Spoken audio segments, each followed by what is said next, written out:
Hello, hello, hello, people. Welcome to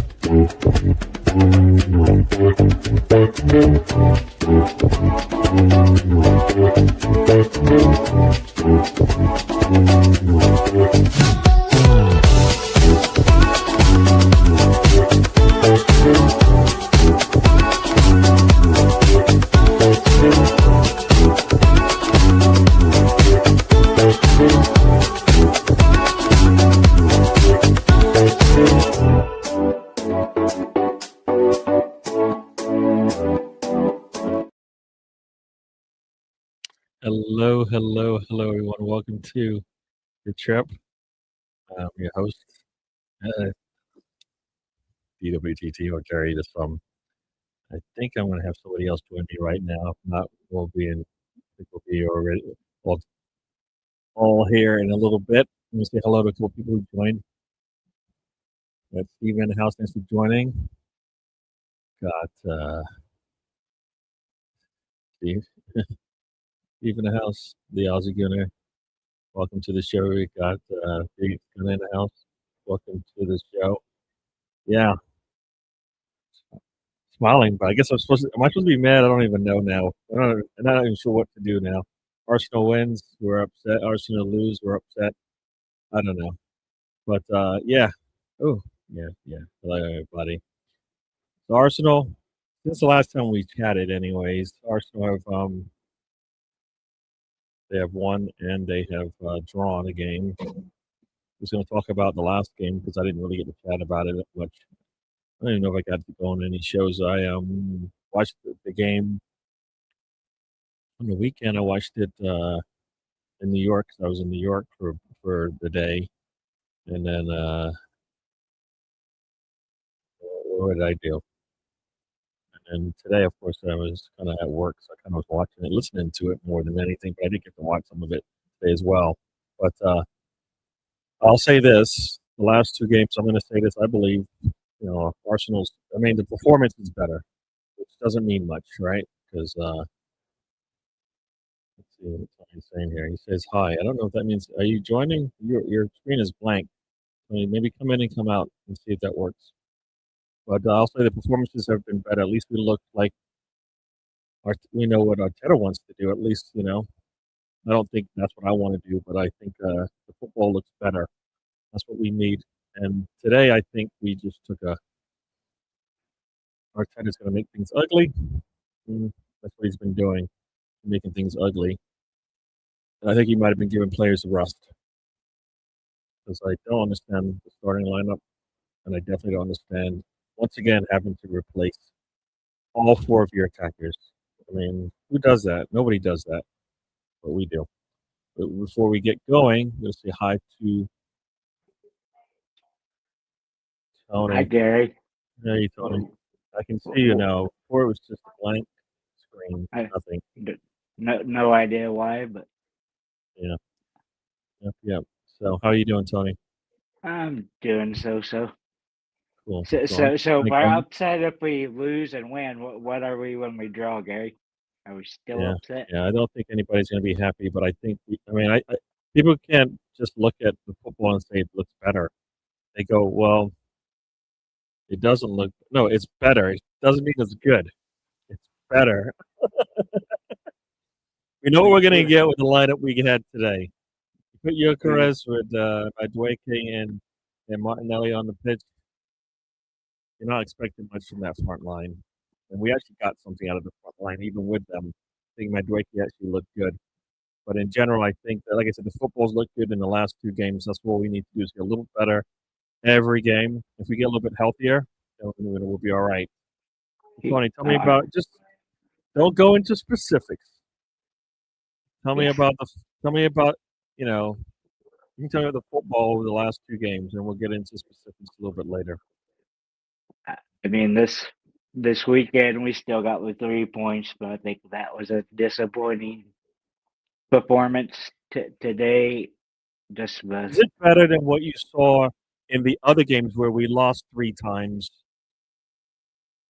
Not much. To be Is it honest. better? You're saying it's not better than what we saw. So we lost the final. We lost to to Southampton. We lost to Bournemouth. You're saying those 3 games we looked just a little bit better in the last 2 games. Just a little. We lost like 5 out of 7, Gary. Just a little. We looked a little better in these previous 2 games where we didn't lose. Yep. Okay. We looked a lot better. Looked a lot better when we played. You were not going to ever City. get back to perfect, so you're never going to see the football you want. Man City's, but the Man City game was more what you want to see. But I don't. Man City game where we lost 2-0. Yeah, but we lost 2-0. You mentioned a performance, Gary. Come on. Gotta take some positive. So I said, you mentioned the performance was better after that game. Yeah, the performance was better. We actually we knew what we were doing out there. Before we didn't look good at all. Today we look clueless, Stevie, because if you don't play Bucharest, you have to play. That you're asking for changes. Belgium, you're not going to get changes. I want your changes. We're not going to get those. I want Arteta to forget he has Jesus. See, you're asking for stuff that you know is not going to come, and then you're saying it's bad. You can't expect that. Come on, man. I want to be happy, Gary, but they give me there. You're not going to get happy with the football. You just have to be realistic and say, look, it looks better. You're not going to get the football you want. I just got to grin and bear it. Is that what you're saying? Yes. Yes. You expect him to change with potentially 7 games to go, or now it's going to be 6 games to go? If he's able to win if he's able to move on through the semis, you think he's gonna change? Why would he change? It makes no sense for him, anyways. He's still the old same habits. That's why I don't care what we win. He needs to go. But you know what? I'm all for let's not waste the trip. We're here. Why don't we just try and get try to get a win or 2, or 3, or in this case, or 6. Just don't lose 5 of 7.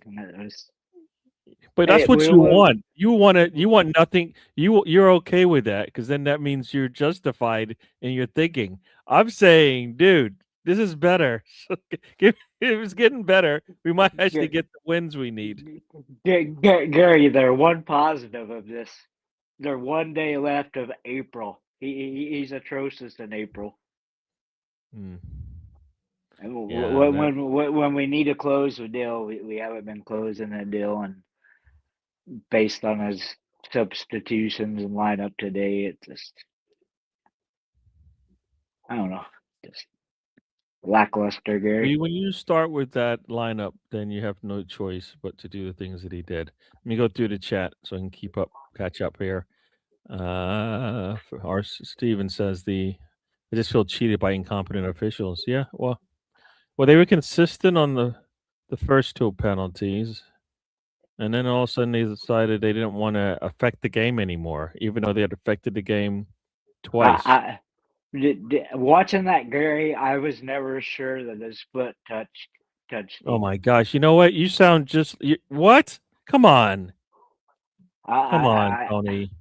The guy. You think their legs got intertwined and he never touched him at all? Did you see how their legs ended up? And that's the defender coming into Eze. Yeah. Yeah. You're saying there's no contact. The defender is coming in, crossing into the attacker. You're saying you can't see any contact. There's a freeze frame. He's standing on Eze's foot. Much less the fact that he runs him over. He can't even get to the ball. He didn't run him over. He fell over, Gary. He ran into him. All 3 if that goes the other way, they're calling it a penalty. They're not even going to VAR, and you know it. All three of those were questionable penalties, Gary. They were there in a Champions League semifinal. You shouldn't be penalizing for that soft a contact. You know what? Because In this if that game, was there's a lot any, of if contact that was going any, on. Huh? if it was anywhere else on a pitch, it wouldn't have been a foul. It So would have you're been a foul. suddenly, For sure it would have been a foul. Did you watch the way he refereed the game? yeah. Yes, that's a foul outside the box all day. He's calling it all day.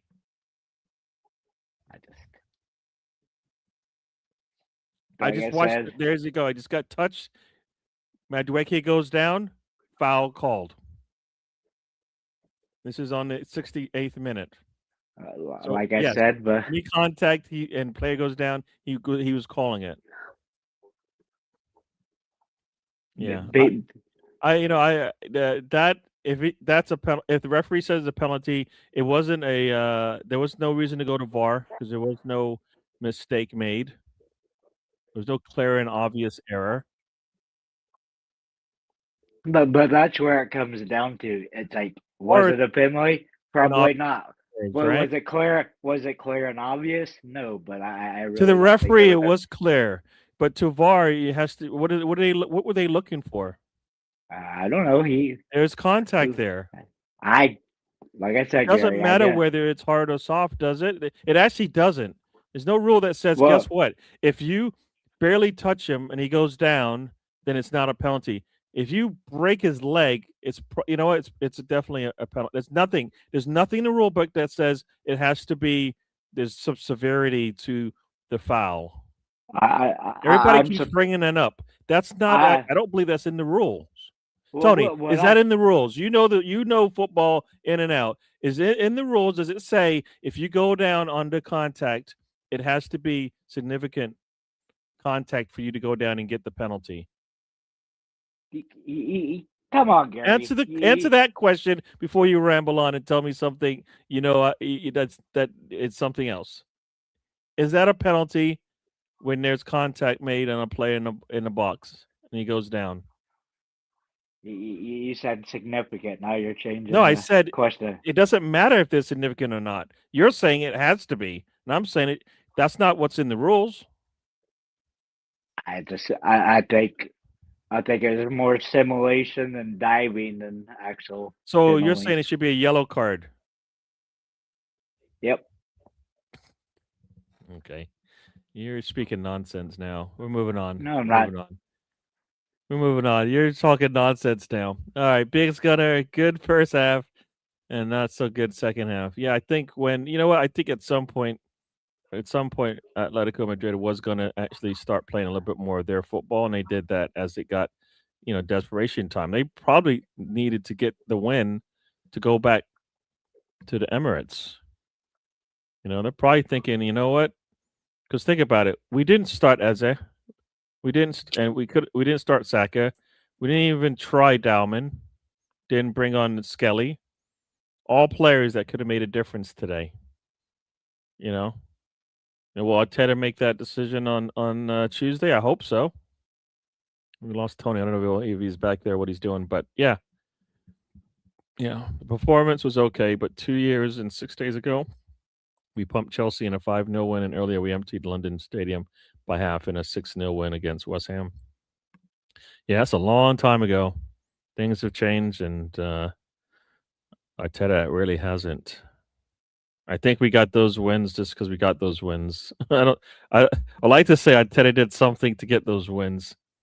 Yeah, and for some reason now he can't. I don't know. I don't think anything's changed. I just think those teams are better now, right? They weren't so good back then. That's what I think. Yeah. Got Nick Falley in the house. Thanks for joining us. Get the Sentinel. What are you even saying? I don't know what that means. Sentinel says, "You want to be happy, bro? Go out with friends." What? I don't understand what he's talking about. You want him to go because of what exactly? I don't know what this guy's talking about. Nick Fadley says, "Don't use these bad words." He's 9 years old. All right, bro. Do you just get off being negative or what? You're not even giving fair criticism. It's just your feelings. I don't know what this means. Of course, it's my feelings. That's why we do this. I don't know if it's to me or not. Somebody says, "Bye, McFly." All right. It's like Beaks Gun has said goodbye to you. Yeah, I don't understand what was going on there. Yeah, Beaks Gun has said bye bye. I don't know what he came in here and I don't know he was going after me. I wish I was saying those bad things. You justify. Steven says that Arteta needs to go because of piss poor tactics and crap in game management. That's why he needs to go. I'm with you on that. It's not happening today. That's the thing. So if I want to watch the football, I want to see change. I hope to see change. If I don't see change, I'm not surprised, and I can't really get upset because I know what I was getting in. We know what we're getting into when we watch these games, right? Arteta has a certain way he's going to do certain things, and we're going to see. Like we found, there's always that kryptonite for Arsenal. I mean, today we didn't actually get a loss. So that was a really nice, that front line, basically with Madueke, Martinelli, and Gyökeres doesn't really produce for us. Today we actually did get a goal, and we had an opportunity to get another goal, but it didn't happen. So yeah, I'm with you on that we might need to make a change, but I feel like we need to just. I guess you have to bite your lip if you're watching it because you know what's going to happen if nothing changes. I like to say, if nothing changes, nothing changes. Right? That's the phrase, right? If you've seen us before, you're going to keep seeing it. So the only thing you can do is hope the players can overcome this, and that's the thing. We've got players that can, as long as they're allowed to be on the pitch. Eze got on the pitch a little bit later, but we didn't get an opportunity to see much from him late in the game. He definitely should have started. Yeah, but you know what? Maybe there's a reason for that, right? Maybe there's a reason for that. Maybe Arteta's saving him for some ungodly reason. I mean, at some point, he cannot rotate the players. He's finally rotating players, and it's like, dude, you got less than 10 games. There's no reason to rotate.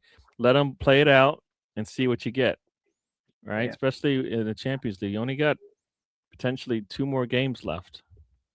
And joining us from the floor, I think, is Spencer. Yeah. It's pretty bright behind him. Sorry. I don't know what that is. Welcome to the show, Spencer. How you doing? I'm good. How's everybody else doing? Is that heaven behind you, or Jesus coming out like me? Yeah, it looks like the stair. You got the lights coming down. You're gonna go up and. Well, if he's coming, then we don't have to worry about Champions League anymore. So. Yeah, we'll see. Let me finish this chat. Let me finish the chat, and then we'll chat. Would that be a blessing, Spencer? Let me finish the chat, Tony. Let me finish the chat. Come on, let me finish. Tony, the yellow card stood. It wasn't rescinded. Yeah, the yellow card had nothing to do with the penalty in the box. So everybody keeps saying that it had nothing to do with it. It was chatting with the referee. He was arguing about McCall. Yeah. That's why he got the yellow. Let's see here. The card came after. Dowman won't play Arteta ball, and Arteta doesn't want to be shown up by a 16-year-old. It's what makes Dowman what he is. Okay. I just think I don't know. Dowman. I don't know. I don't think that. Yeah. Next comment, please. Yeah, I think Arteta. I think Arteta is trying to save him for some reason, and I don't understand why. You weren't going to play Dowman in Atletico Madrid in the semifinals of Champions League tonight, starting it. We're not going to do it. Yeah, but we're playing players that are worse, so that's what people are going to tell you, and that's what we're doing. You're not going to throw a 16-year-old. We're playing worse players than our 16-year-olds. Okay, and you're going to tell me you're also 1-1 on aggregate and advantage us. No, at the end of the day, yes, but on another day, maybe not. Right? You were never going to play Dowman in this game. You never. We could play Dowman in any game. He's better than some of the players we got. No. You know what? No. If you give confidence to your players, they'll do all right. If you don't and you hold him back, then here's what you get. He's 16. He could have played. He hasn't. When's the last time he played? Do you know? It's been a very long time. Probably the He first played leg of Everton, and I can't remember if he's quarterfinal. played since. He played in the quarterfinal of the Champions League at home, Yeah, the I first believe, leg. on the road, actually. That's the quarterfinal against Porto. Yeah, it was the first That leg. was after, wasn't that after Porto. Everton? That's what we're saying. That was the last game I remember. Yeah, like Everton's, I think, it's the last time he played. So Played in the Premier League, but he played in the Champions League at the quarterfinal. Yeah, I don't know. I can't remember if it was the away leg, home leg, but it was the away leg. They threw him on and Martinelli on. They went to go steal the game, and we did. Yeah. But I mean, but again, bringing up Dowman now, like, I don't understand bringing up Dowman at all right now. We won on Saturday. Dowman has been like since Everton. You're like maybe he should get more minutes, right? And no, you're right. He played against Sporting for about 28 minutes. Yeah, 28 minutes. I mean, I think the Saka, Trossard, Jesus was the right call because I feel like we were losing the game at that time. I feel like it slowed down a little bit. I agree with Sam in the chat. He's like, oh, Trossard and Jesus have fallen off from where they were. Yes, but they're also very veteran preference, and we got out of there. And we almost nicked it. I mean, I think we got done over by the Eze call, if I'm right, that's my opinion. But Tony says it wasn't a penalty. So obviously it wasn't because they did give it to us. But no, but like you just said it, you expected it to be a penalty. So yeah, I did. I'm surprised they got turned over. Yeah. Actually, Dowman has played since Everton, but doesn't seem like it. He played the whole 90 minutes versus Southampton. Yeah, the FA Cup. Yeah, that game too. But he's played about 90 minutes since, and that's like basically over 3 weeks ago. So in about 3 weeks, he's played about 90 minutes. I think he's worthy of more than 90 minutes in a 3 week span where we're playing like every other day, every twice a week. Especially when you lost 5 of 7. I mean. That guy was talking about Tony. Don't go after Tony. Let me go after Tony. All right. Yeah. Some guy came in, didn't. Oh, he's back again. Oh boy. To say Arteta doesn't want to play Dowman is weird. I don't know why our Arsenal fans do that. If he wanted to play him, he would play him. We know this. No, Arteta doesn't. I believe if he wanted to play him, he'll play him. He does. He's shown what he will do if he wants to do something. You weren't talking about Dowman again. I was talking about in general. In general, I think he needs more minutes. Eventually the games will run out. Arsenal fans always do this. They did it with who? Villa, Gnabry, Lansbury, and the rest. They say play them, and when they play and they don't do well, you turn on them. No, nobody. No, we don't turn on Dowman. Yeah, because it hasn't upset you yet. There's expectations out of a 16-year-old. So you're talking about other fans. You're not talking about fans over here. Not in this chat, anyways. You're at the wrong chat group. But here's the thing, though. We do have people in our fan base that turn on players. No, but the assumption is that we're all the same. I can't speak for them because I don't speak for them. No, we don't do that. We don't operate that. But the assumption is we're all the same. No, I'm trying to stop people from thinking that we're not all the same. We don't think that. That's why we'll sit on here tonight, Gary, and we'll get someone to pop in and say, "Hey, are you Arteta in, Arteta out?" And I think Dan from the Gooner channel answered that properly last night. No, I'm not answering that question. We're gonna get that. And you don't. Nobody likes my answer, but I'm Arsenal, and I'm all for Arsenal. That's all, and that's we're gonna get that matters. And that's what everybody else is. They keep wanting it to be about one person over another. It's not. It's about the team. You want the team to succeed, right? So Dowman would have made a much better sub than Jesus. Yeah, probably. I mean, I don't know what Jesus did when he came in today. He didn't do anything. I didn't think. So if you're gonna do nothing, then why not try something with somebody who might do something? Yeah. So it's Spencer. We had everybody have their little say about the game today. Okay. So go ahead, Micah. Lineup was kind of what I expected. I if you're going to rotate at least one more game, and that's like giving Eze and Saka a little bit of a rest, this would have been the one. I think the minutes Eze played and Saka played were perfect for the game. Outside of that, then back four was okay. I mean, I would love to have Timber healthy, but you can't. And I don't know if Mascaro does good against Lookman because he got burned by Lookman once in the game. He's not a fullback. No, I know he's not, and that's why it's like Ben White probably starts the next leg for me as well, unless Timber's available. If Timber's available, Timber's got to go. I thought that was probably one of our best first halves in a long time. I thought we set into the game pretty well.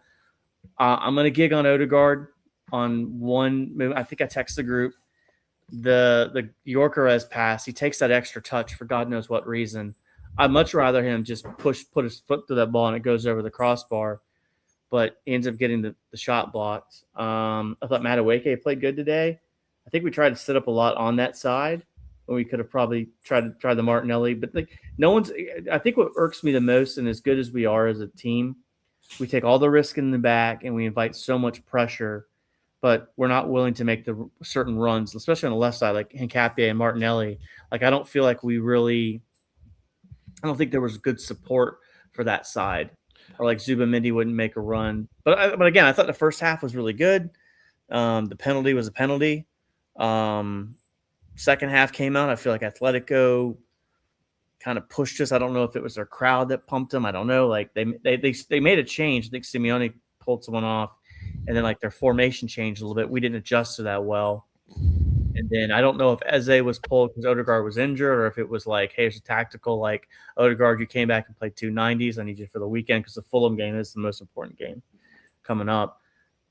So Eze played on. I thought Eze added some life to us. And then I started thinking, like, hey, so I think the Ben White, I think that's a penalty. The hand's just in a weird position. I mean, it's not consistent. But that's I feel the problem. People think that, like, because yesterday Davies got a similar penalty where the ball came off of his leg and the penalty was given. But, some people have justified that, look, both scenarios are wrong. Just because they made this consistent call doesn't mean they made the consistently right call. Yeah. I don't know what Ben White's supposed to do with his arms when he's trying to move.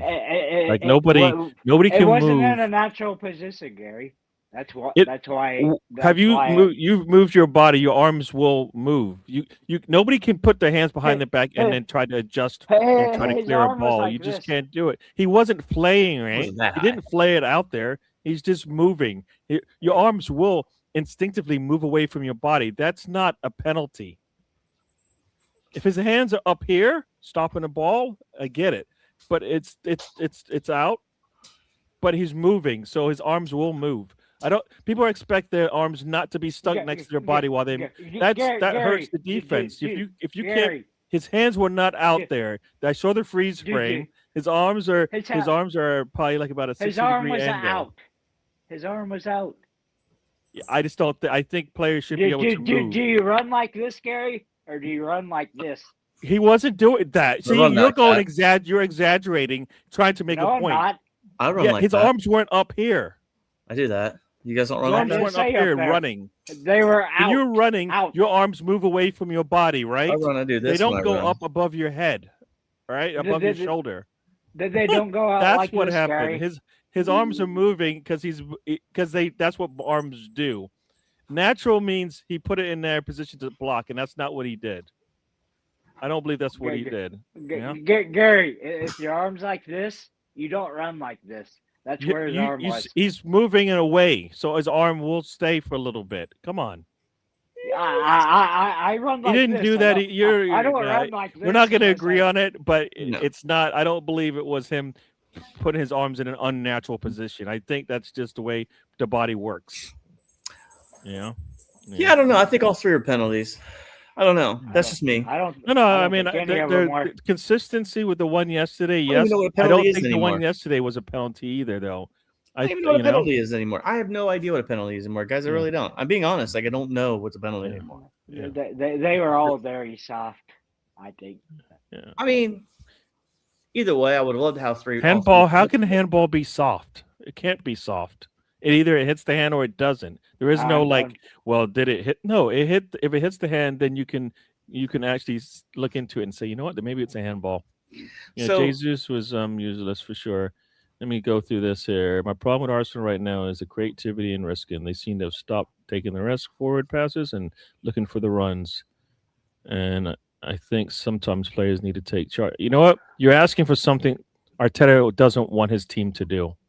Arteta doesn't want his players to think for themselves. If they did, they would have done it already. right? A lot of like he learned nothing from Pep. Pep has actually said, "I'll get you to the third. You do the work." Arteta is not doing that because we've seen barely any player get to the third and do what he wants. They're always thinking about something else, taking an extra touch for what reason I don't understand. As many times as we should have taken a shot from around the 18, we don't do it. We're looking for something else, and we should be taking that shot. We don't do it. So to say his hands isn't in a natural position is ridiculous. The ball strikes him tight and deflects onto his arm. What are you talking about? It doesn't matter if it's deflected. His arm started out in an unnatural position, and that's why the penalty was given. Like I said, I don't think it was unnatural. I think it was a natural position. So that's me. Yeah, Bayx doesn't agree. On the white pen, he has no chance to get his hand out of the way after the deflection. Tony, his hand was down near his waist. I mean, like I said, I don't think it was. I think it's just a guy moving. Trying to move in two different directions. Your arms will move away from your body. It's just how it goes. Nobody's arms stay stuck to their hand. Like you can't say a natural position is your hands are always next to your side. Nobody plays and runs like that. Nope. It doesn't happen. Our style of play will crumble against Bayern Munich or PSG. So I think City has a similar style of football, and over the years, and they haven't necessarily been able to run away from us once we had our defense settled. I get it. Bayern Munich or PSG can run away with the game, but I think our if you think their attack is that good, I believe our defense is that good. I don't think it goes one way though, and they don't wash each other out. Well, can I finish talking about the game? I don't know if because I was just gonna finish up where I was at. For the penalty and then the Eze penalty, I thought that was gonna get us out of jail. I like the subs of Trossard, Saka, and Jesus. And I thought we were gonna nick it at the end, guys. I really did. We kind of pushed them on the back foot there. Mascara came on, had a really good shot on target. It was really good. Rye made some good saves for us today too. We got to give him his props. And now we go back to the Emirates on Tuesday, and all the pressure is. I mean, it's a good result, 1-1. I would have loved to have it been 2-1 or 1-0 but overall, I want to answer BX's question here because I know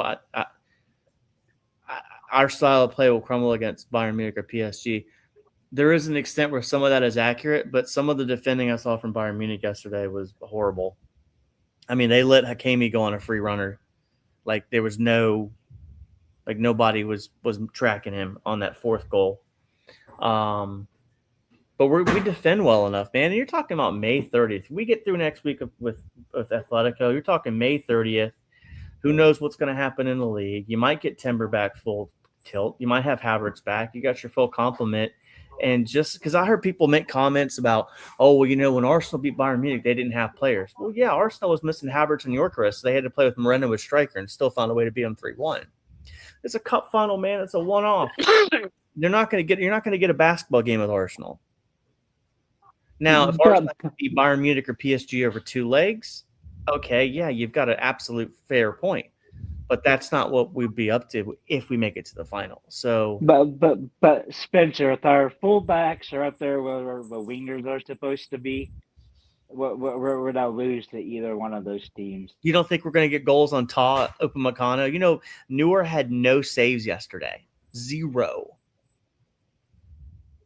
Upamecano and Ta do not scare me as defenders. Elise and Diaz do as attackers, but that is not a good defense. I'm sorry, it's not. Yeah, but we're not to make the runs or passes to get maybe not past. You make it seem like we're not going to get chances. We've had chances in every game we've played. Even when we said we were poor, we've had chances, right? And you know how many times a goalkeeper has made these saves, multiple saves against us, right? We get the chances, If the ball is at the feet of Eze, I feel much better about it, right? The ball's at Havertz, I'm concerned, right? If it's Gyökeres with the ball at his feet, I'm happy about that. If it's balls at the feet of Saka, I'm expecting him to finish, right? Yeah. Right? He, Everybody he, else, he, I'm a little suspect about it, right? But What we get our chances. They will give us opportunities. We have to take them like anything else, you know.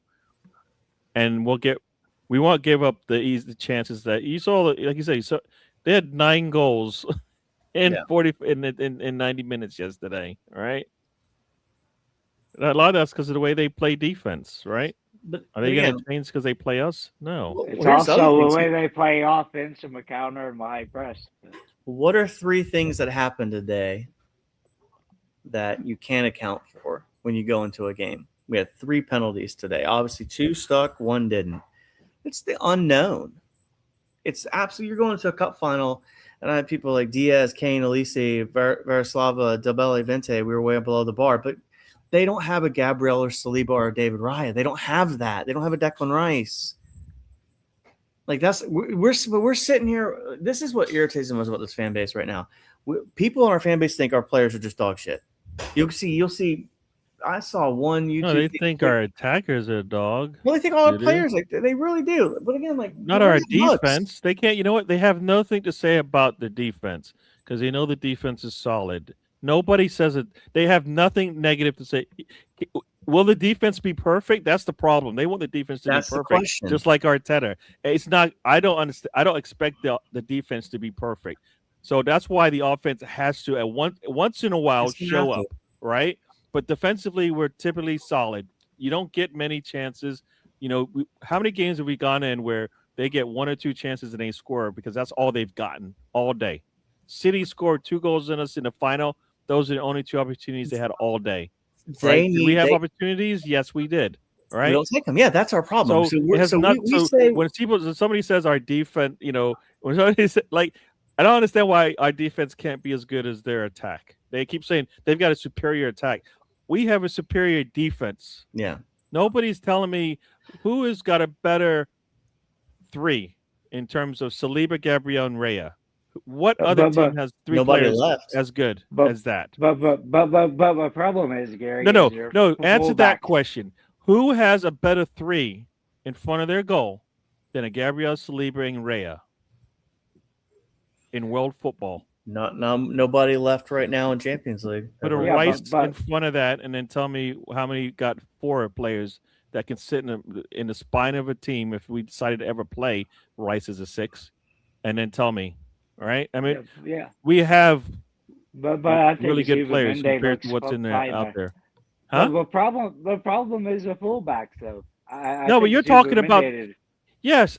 What you're fullback? talking about the defense. Yeah. White cannot be a fullback. He can't run up and down. Yeah. He should have came off earlier. That would have been one of my first. We don't have anybody. Of course, I would have started.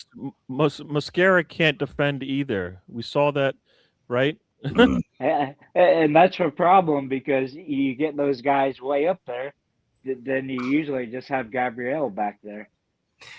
But we have 2 of the best guys to back them up, right?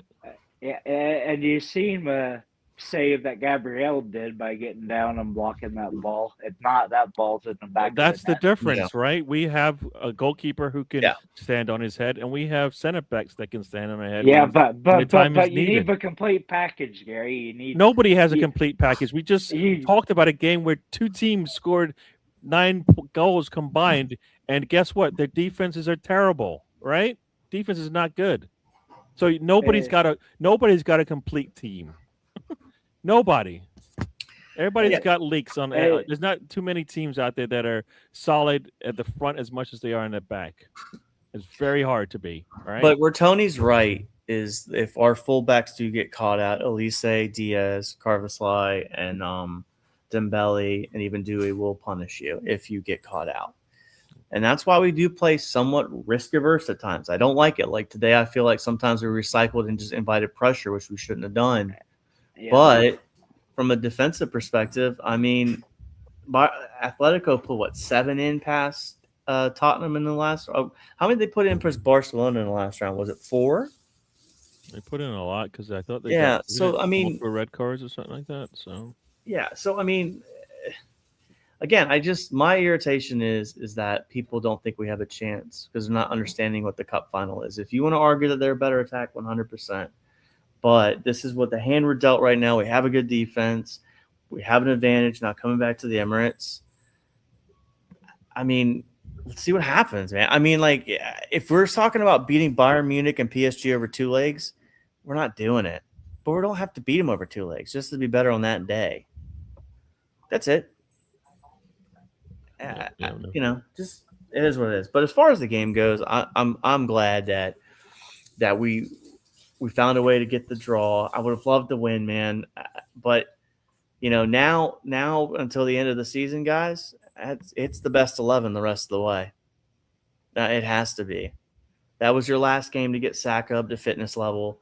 I mean, I think you full him on the weekend. If you wanted to start Dowman over Saka, I think you could get away with that. I think you absolutely could get away with that.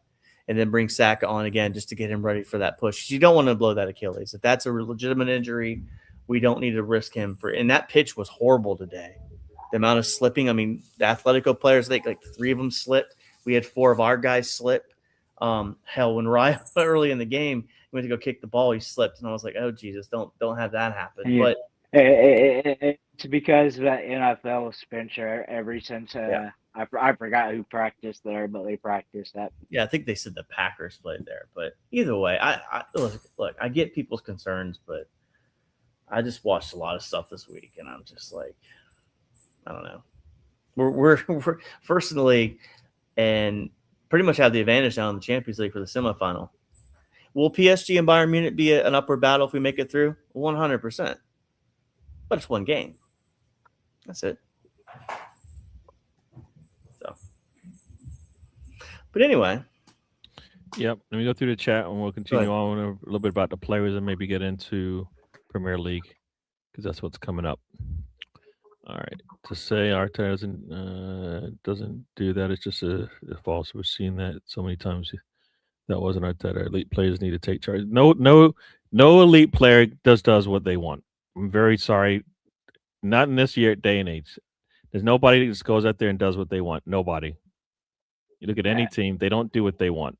So everybody asking for our players to just do what they want, it's not going to happen. Nobody gets to do it. You get to do what the manager allows you to do, huh? You see Arteta micromanaging the entire game. But I'm just saying, nope. You know what? He's no different than Pep or any other manager. That's the problem. Everybody wants him to be something that nobody else is. He isn't. He does exactly what every other manager does. They have a style, and if you want to, you're playing for them. That's how you play their style. They give you freedom in certain spots, and they don't in others.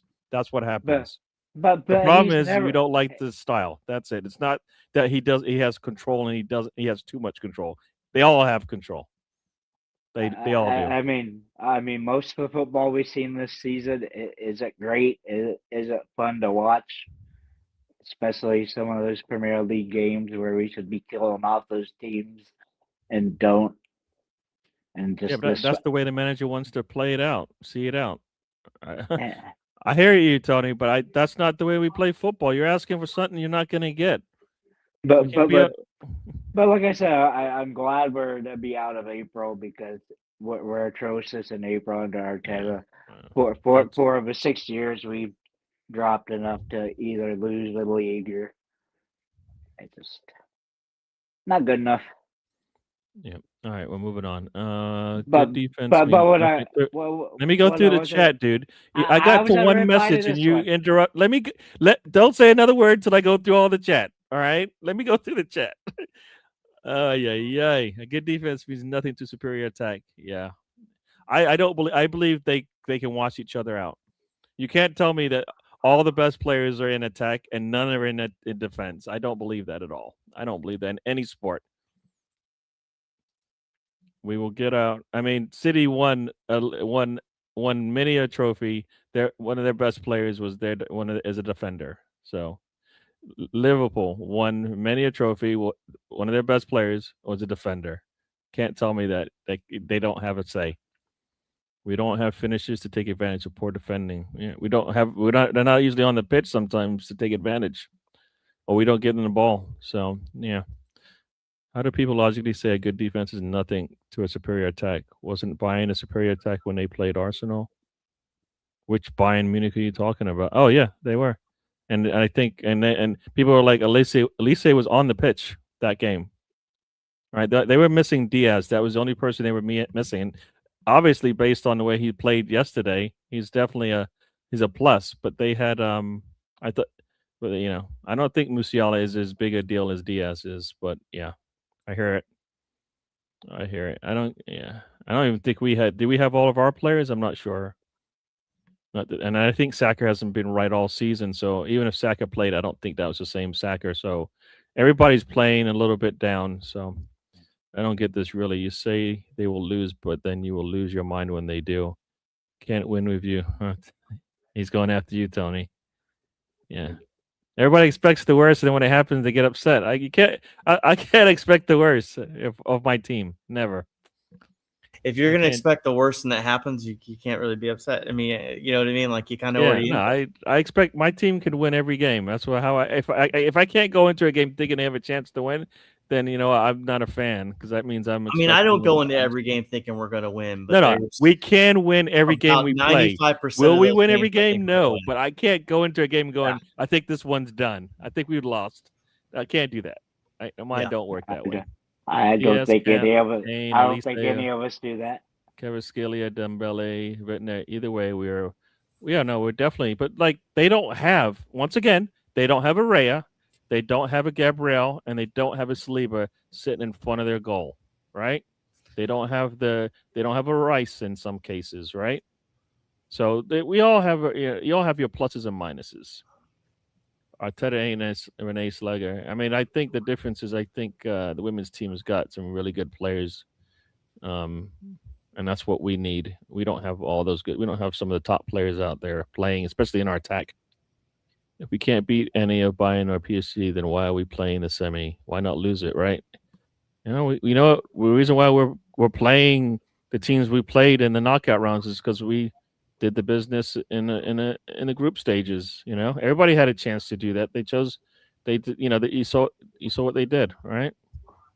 So Arteta, I think the reason why I think if Arteta managed, we probably don't win all those games. Maybe, but we might be rested better. Who knows?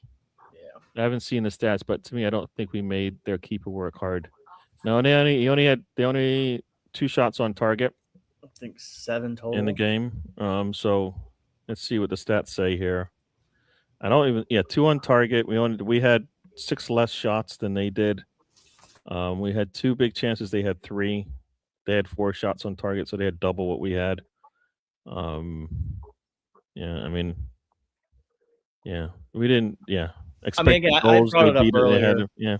Odegaard's got to put his foot through that ball that Gyökeres pushed across the thing. That's confidence. I don't think he has the confidence to do that. We've been wanting it from him. For the perfect shot. I don't think it's a confidence. There's no perfect shot. That is a perfect shot. You can't get any better than that. Here, I know it is. You can't get any better than that. Like you're expecting something.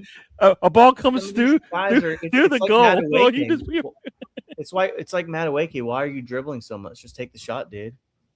I want him to go back to what he was doing. Everybody said when he first got here. Remember, he would get the ball and he would just take the shot, and then eventually he started probably listening to Arteta, and then he's not taking the shot anymore. I think his right. So now he beats his guy and he doesn't take the shot. He just dribbles out of bounds sometimes. But he still takes on with players. Yeah, he's taking a bomb, but we're not getting anything out of it. That's the problem. We're not getting anything in that final attacking third. You're getting a lot from him in the second, in the half, in the midfield, and defense, but you're not getting what we need from him in the attacking third. Like I think today, Eze looked more progressive in the final third than he did, whereas I still think Odegaard was progressive with his passing, but I think some of the decision making I slightly questioned a little bit. Yeah, I don't like let him play as a I don't know what he plays because he likes to receive the ball from the back line. So I don't know what that is. Because he's not really a good defender because he gets the ball gets taken off him too easy in my eyes. Big problem that we have in Europe, and this is going to be a problem if you do make it through Atletico, is that we are very risky with our passing out the back. that is where we will get punished if we get punished. We don't make the first easy pass. Well, we don't make the smart pass. I think we're No, always but usually that's we're earlier inviting in the pressure. possession. Early in the possession, you'll see it every time. One of our fullbacks will be open out wide. We won't pass it to him. Mhm. Then the defense creeps up. Next, that pass is gone, and now we're in a little bit of trouble. We do it every time. Instead of just making that first pass, and then when we do make that first pass, like today, we make that pass out to our fullback. The first thing he wants to do is go backwards. There is nobody in front of him for at least half the pitch, but he won't go up the pitch. So whatever the rules are and the way that we play says, don't take the ball up the pitch when there's nobody in front of you. Let's go back and play out from the back when we don't need to.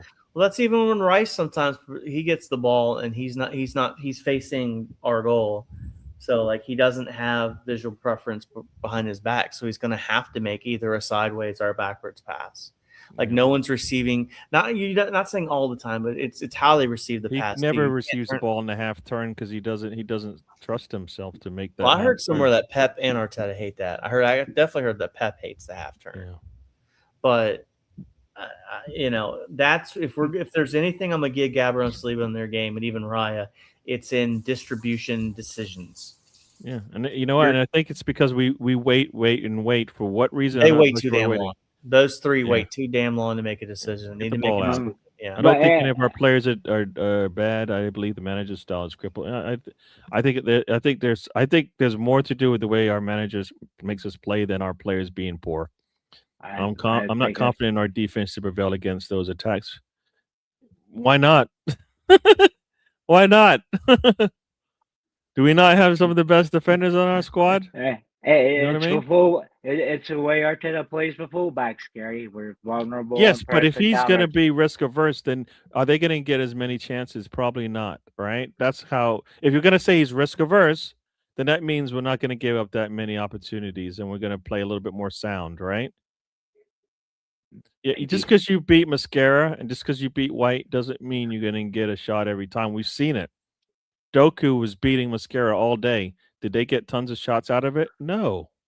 What do they get? They got their opportunities when they just went straight through the middle of our team. We just fell asleep, right? That's how Zersky scored, right? Right? They scored on a breakaway when you saw Erdogan trying to tell Martinelli to do something different, and Zubimeni got called out, right?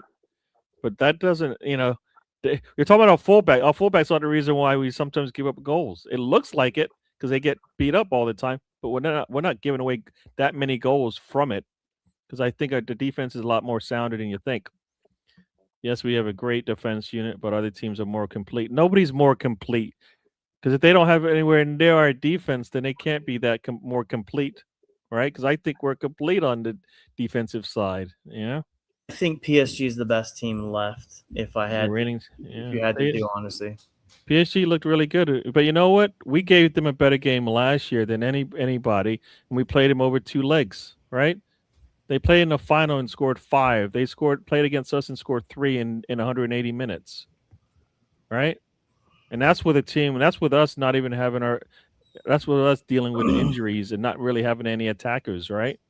So I kind of feel like, if you look at the game and if you look at it, we'll be all right. It's the manager that's holding us our tie back. Yeah. Spencer, he's going after you too. This Sentinel guy doesn't like any of us. Nice to get a W. Lamine does and Mbappe does. Whatever that means. I don't know what they do, but they're really good players. This point of tactics is to get you in front of the goal and not how to score it. If everything is controlled, then how come we see individual brilliance? That's not coached.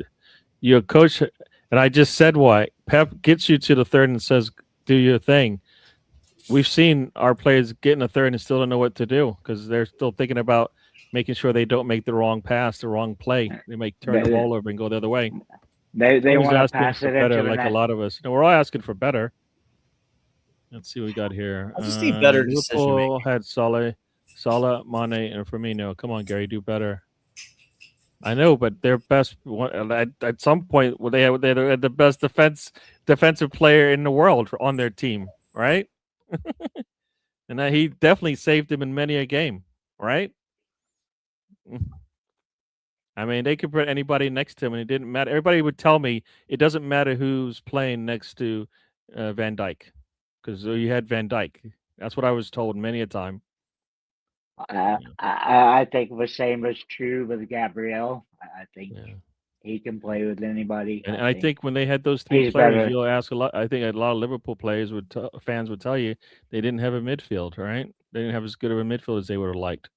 I would say when you got those three players, you're doing all right. I would say Gabriel's the best defender in the world now. Who is? I think Gabriel is. Some people say Saliba, so I think they've had their ups and downs all season. So Gabriel hasn't been as good as he's been to start the season. They have Marquinhos and Vitna. Yeah. Stop underestimating superior opponents that have won already. Be realistic about it, please. I think our defense is really good. I don't know why people can't say that. Why can't we say that? Why can't we say that? It doesn't win everything because our attack is not even close. Gabriel gets one more goal, Gary, then he's the all-time leading scorer of Arsenal's defense. It's hard for a defender to get and he's a center back. And he's a center back. Yeah. Big up, guys. Got Gavin in the house. Thanks for joining us. Says hi to BX Gunner. They had the best attack and the best defense. Big difference. Yeah. Talking about a Liverpool side, but then you look at all the other teams. Did they have that? Not too many. And they didn't have really good midfield, I don't believe. I never said our defense wasn't good. I think our defense is good. One of the best out there in the world. All right. Got through the chat, caught up on all the chat. Let's move on. Anything else we want to say, Tony, about the game today? I was a comment on going back to Arteta. Like I said a bunch of times in my Amazon documentary, he's like, this is the way we're going to play. I can substitute players, but this is the way we're going to play. And that rigidity is kind of where we lack him attack because he doesn't give them a freedom. He gives the fullbacks freedom. He gives Mendy and Rice freedom, but he doesn't really give a front three or four much freedom. That's true. Very true. Spencer, anything else to say about the game today? Like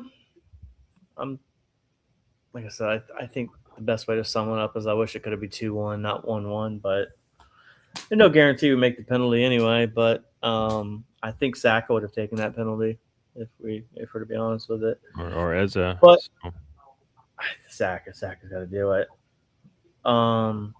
That's what I'd love to know. I mean, Trossard was holding the ball, but there's no way you're going to let him take it. But yeah, I think that's my takeaway is that it was a good result today. We saw two different styles of football. You saw yesterday's style was all over the place. I mean, I even think the Real Madrid Bayern Munich game was all over the place. I do wonder about how those styles would match up because I think Atletico would play in the same manner we do. Try to be very controlled as possible.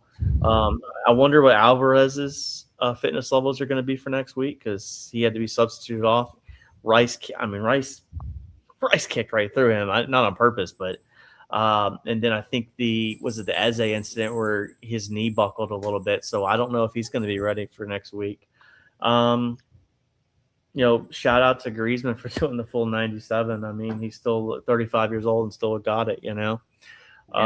Overall, I'm interested to see what the starting lineup is going to be on Saturday. Like that's the biggest one right now. That's what 12:30 our time. Well, hold it. Let me finish up. I'm not. Oh, you've already started. So let's get But I'm going to finish up. Stay on the today. But I'm coming back. I'm coming back. I'm circling back. But overall, I think if we're going to look at this from a big picture perspective, including today's game, a win, a draw, in control, I think in the tie you would favor us to get through. Maybe the ball starts rolling. We're looking good again defensively. Again, so I'll say this. I know it's not 2 clean sheets, but no open play goals conceded in the last 2 games, right? You had one on Saturday, had a clean sheet, and then today the penalty. But even when and this is how I'm looking at it, even when Atleti had all that possession and was giving it to us, we were defending properly. The penalty kind of screws it up a little bit, but we didn't concede a cheap goal. So that's my takeaway from that. So defensively sound in 2 games. The fitness levels I saw today, Eze, really good from Eze today. Saka, good to see him back. So that, I think that's my takeaways, is that we got a good result. We did some decent rotation. We have a shot next week, a legitimately good shot. And I think that's the best way to put the bow on it is we go again. Yep. And, Yeah, no, I mean, basically, Atletico Madrid got everything they wanted in the game today. Got the most shots on target, but they couldn't get away from us, and that's really all we needed to do. Tony, you had your say. Let me finish, and then I need to move on to the next game. Come on, dude. Let me have my say. Come on. Let me have a little say. I'll let you guys speak. So, this, like I said, with that front 3, I was concerned what we were going to get out of the game. The fact that we did get a penalty out of it is good. We did have some opportunities, but I'm hoping that Arteta is not going to use that front 3 ever again, unless we're closing out a game. I'm hoping Eze starts from here on out. Right? We have basically a game on Saturday and Tuesday, and that's it. And then we've got longer breaks in between. Yeah. So I'm assuming that we don't need to, we'll have a similar lineup at least on the front. Yeah. Go here from here on out because we need it. I don't think we can depend on. We can rotate. I like to rotate, but not now. This is one of those things where the coach tells you, you know what, everybody gets to play, but in the last 3 minutes of the game or last 5-10 minutes in the game, I'm going with my number ones in every spot I got. Right? That's what Arteta needs to play this like he plays like the rest of the season. Right? Now we just play our starters. The only reason why you're coming out is because you can't go anymore. Otherwise, we see this thing out. So that's what I'm hoping to see after today. We got a draw, so we go home. We're gonna have that energy on our side. The referees, hopefully the referees, but the fans on our side and our player. I'm hoping to see Saka in the next game, but we'll talk about that. Let me go through the chat and then we'll get into this weekend's game. All right. What do we have? I think we stopped right about here. We were missing Havertz, Gary, and that's the thing I had. That's kind of my problem sometimes is that everybody is not here. We're missing them, and I don't think even when they're here, we're happy with them sometimes. Like Moreno doesn't give us everything we want, but we miss him. Havertz doesn't give us everything we want, but we miss him. I like to miss. Like we miss Saka, and we know why, because he gives it to us everywhere, right? We'll miss a Rice, a Zubimendi, all these players, but these other players have some of their weaknesses are really poor for us, and they hurt us, right? Havertz can do all the work, but when it's time to put the ball in the net, sometimes he's not there. They had the best attack and the best defense. Big difference. Yeah, no, you're right. They had Fabinho and Henderson. Yeah, they weren't at the levels of Van Dijk. My point is, a great defense isn't enough against the remaining threats. No, it isn't. It isn't. But it could be, because that is, because nobody else has one. That's the thing. If everybody had a similar defense, then I say yeah. But I don't think they'll level get anywhere near our defensive level. We can definitely not get close to anybody's attack, but we have players that are moments players, and maybe that's a difference. That's all we need is moments. What does Gokres have to do to get a full 90? You're right about that. I mean, coming off, I'm hoping he's coming off to get a rest, but I don't understand it. Like he actually played really well today, Gokres. I thought he was, he's not going to hold the ball like a Havertz, but I think he did really good battling with them today. We're gonna need that. So, like I said, maybe it's rust, because it definitely wasn't because for football reasons. Gary, when's the last time he started in my Premier League? When's the last time what? Gyökeres started in my Premier League. I don't know. Oh, you want me to check? I can check. Well, he didn't start against City because Havertz made sense because of the matchup, and then he didn't start against Newcastle, which I don't know the reason behind that. So it was the game before that, right? Yeah, especially when he's like hitting his form. Now he's on 19 goals, which when Oucher still said that weren't enough goals. It's like, come on, he's done fine this season. With the system doesn't fit him, but he's still got the goals. Let's see. The last start that he had was against Bournemouth. So I mean, we played City and Newcastle since, and he's had 63 minutes in those two games. So yeah. So he hasn't actually. He's been on the pitch for wins, right? But Newcastle. But yeah. No, I mean, as far as 90-minute games, not so much. I mean, he did have a string of games in October and stuff, but after that, it's been like one here and then not here. Like he played 90 minutes, for example, right? He played 89 against Leverkusen, 90 again in the cup, and then he had a couple of games for his country, and then he didn't start for Southampton, right? Then he started for Bournemouth. So, it's been off and on. I don't know, maybe Arteta was saving him after the international break, and that's why he didn't come back and play the full 90 against Southampton. So then he got 2 90s, in the Sporting and Bournemouth, and then he started against Sporting both times. So, yeah. Maybe he's saving him. Like I said, maybe he's saving him. He's just building him back up because he played 6 minutes against City, 57 against Newcastle, and then today he came off the bench.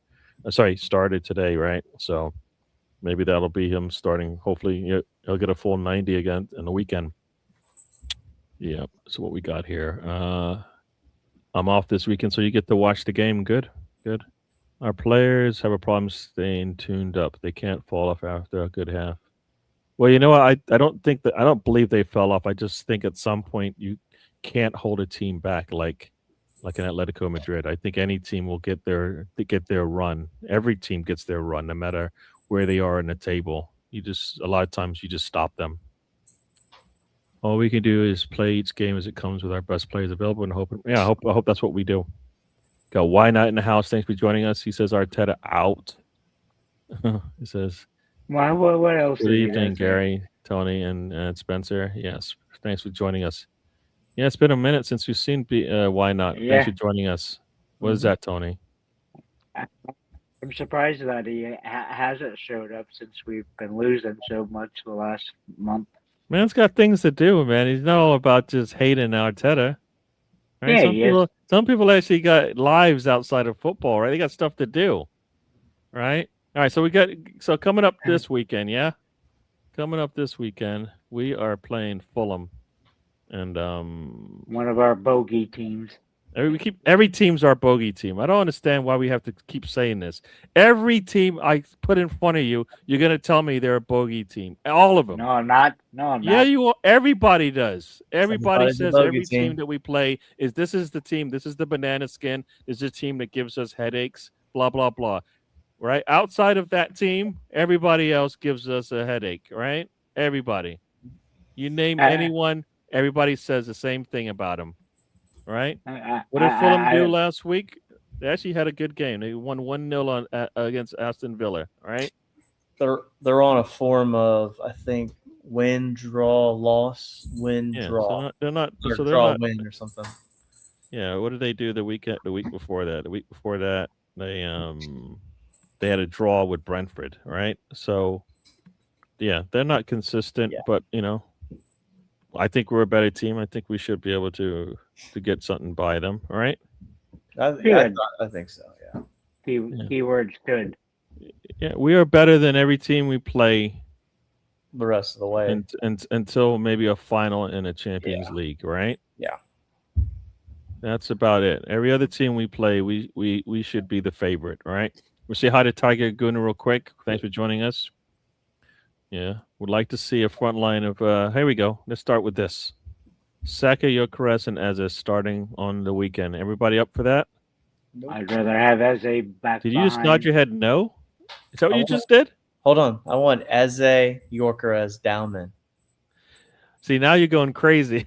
Am I though? No, I know. I'll go for that. Because my argument is if you're still worried about Saka's fitness, right? And we still have this is the last. Okay, so you play Saturday. You've got a Tuesday game that could turn into a 120-minute. I'm just saying. I'm not saying it will, but it could. And then you play West Ham, right? And I think that's that Sunday, right? Yep. So this is the last quote-unquote hell week in my mind. Everybody plays. I'm just thinking Eze starts, Yorkeres starts, Dowman. I'm just thinking like Saka comes on 60th minute. Maybe you're already up 1-0 or whatever's happened at that point. That's my thought process with that. And then that gets Saka more fitness and he's ready to go for starting at Atletico on Tuesday night. That's my thought. I just feel like yeah, go ahead, Tony. I was gonna say I would use Eze as attacking midfielder, not up in the front three, just right behind him. I just don't think he's going to get away from Erdogan. So if that's the case, then I want like our best attacking players on the pitch at the same time, meaning Saka, Yorkeres, and Eze. Yeah. If we're not gonna, if we're gonna put Erdogan, like if you're gonna put Eze as a 10, then I'll play Dalman. You know what I mean? But if you're gonna have Erdogan out there, then I want us to actually have our better players out there instead of spreading them thin like we do sometimes, where we'll sit like Eze or sit Yorkeres or something like that. I kind of felt like just get them all out there together. They need to be able to play together. That's kind of what I'm thinking. So I do like the idea of Dalman. I would have liked, like I said, I think he should have been part of some sort of like rotation and come in and play. You know, he hasn't played, and like I say, he hasn't played in about 3 weeks. You know, it's definitely going to be a challenge for him to come in, but I think he'll be all right. So, but yeah, I'll take that front three if that was what we're going to do. But yeah. But the problem is though is that Arteta's know that Simone's to rest everybody. Yeah, I mean they could build. They rested everybody today. They rested people coming into this game, Tony. Yeah, but you think it's going to make a difference? I think. Did you see how Alvarez couldn't make it through this game playing against us? I mean, that's almost a sign of can he make it through a season in the Premier League? That was because of pressure. That was because of the contact, Gary. What do you think happens in the Premier League, Tony, on a daily basis? They're not playing in the Premier League. Get bumped off a ball. They're 25. They're 25 points behind in the Liga, and he came in rested, and he got beat up by us, who have been playing every 3 to 4 days, right?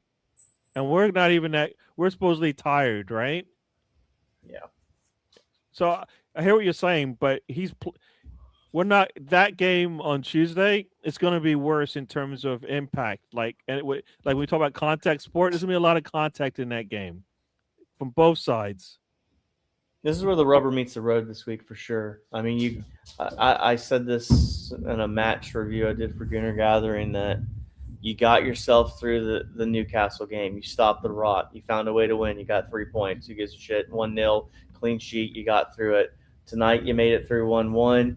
You know, this is a point now where we're like, what's the fitness level of Saka? What's the fitness level of Odegaard, Eze? Because those are the 3 big ones. And, of course, I think Arteta teased that Timber being back potentially this weekend, whether that's on the bench or whatever that means. So that's why my shout for Dowman to start was because it gives you that. You know what I'm saying? Like I feel like that's a good shout.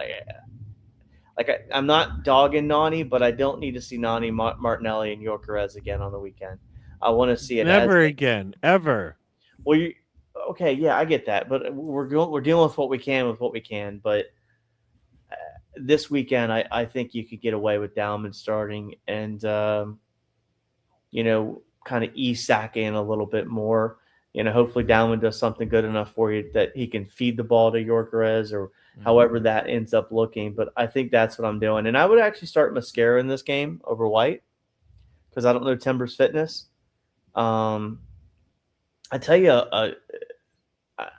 and Calafori was there today. So I'm wondering how much rotation we're going to do this weekend, but we also need to get these players back up because my gut feeling is that we get through Tuesday, we find a way to win. We win on Saturday, and then West Ham, the rest of the 3 games become a 3-game freaking shootout. And you better figure it out. So you get through the Fulham and the Champions League game, and then re-rack this as a 3-game set and see what we got. Because City's got Everton on Monday night? That'll be an interesting game.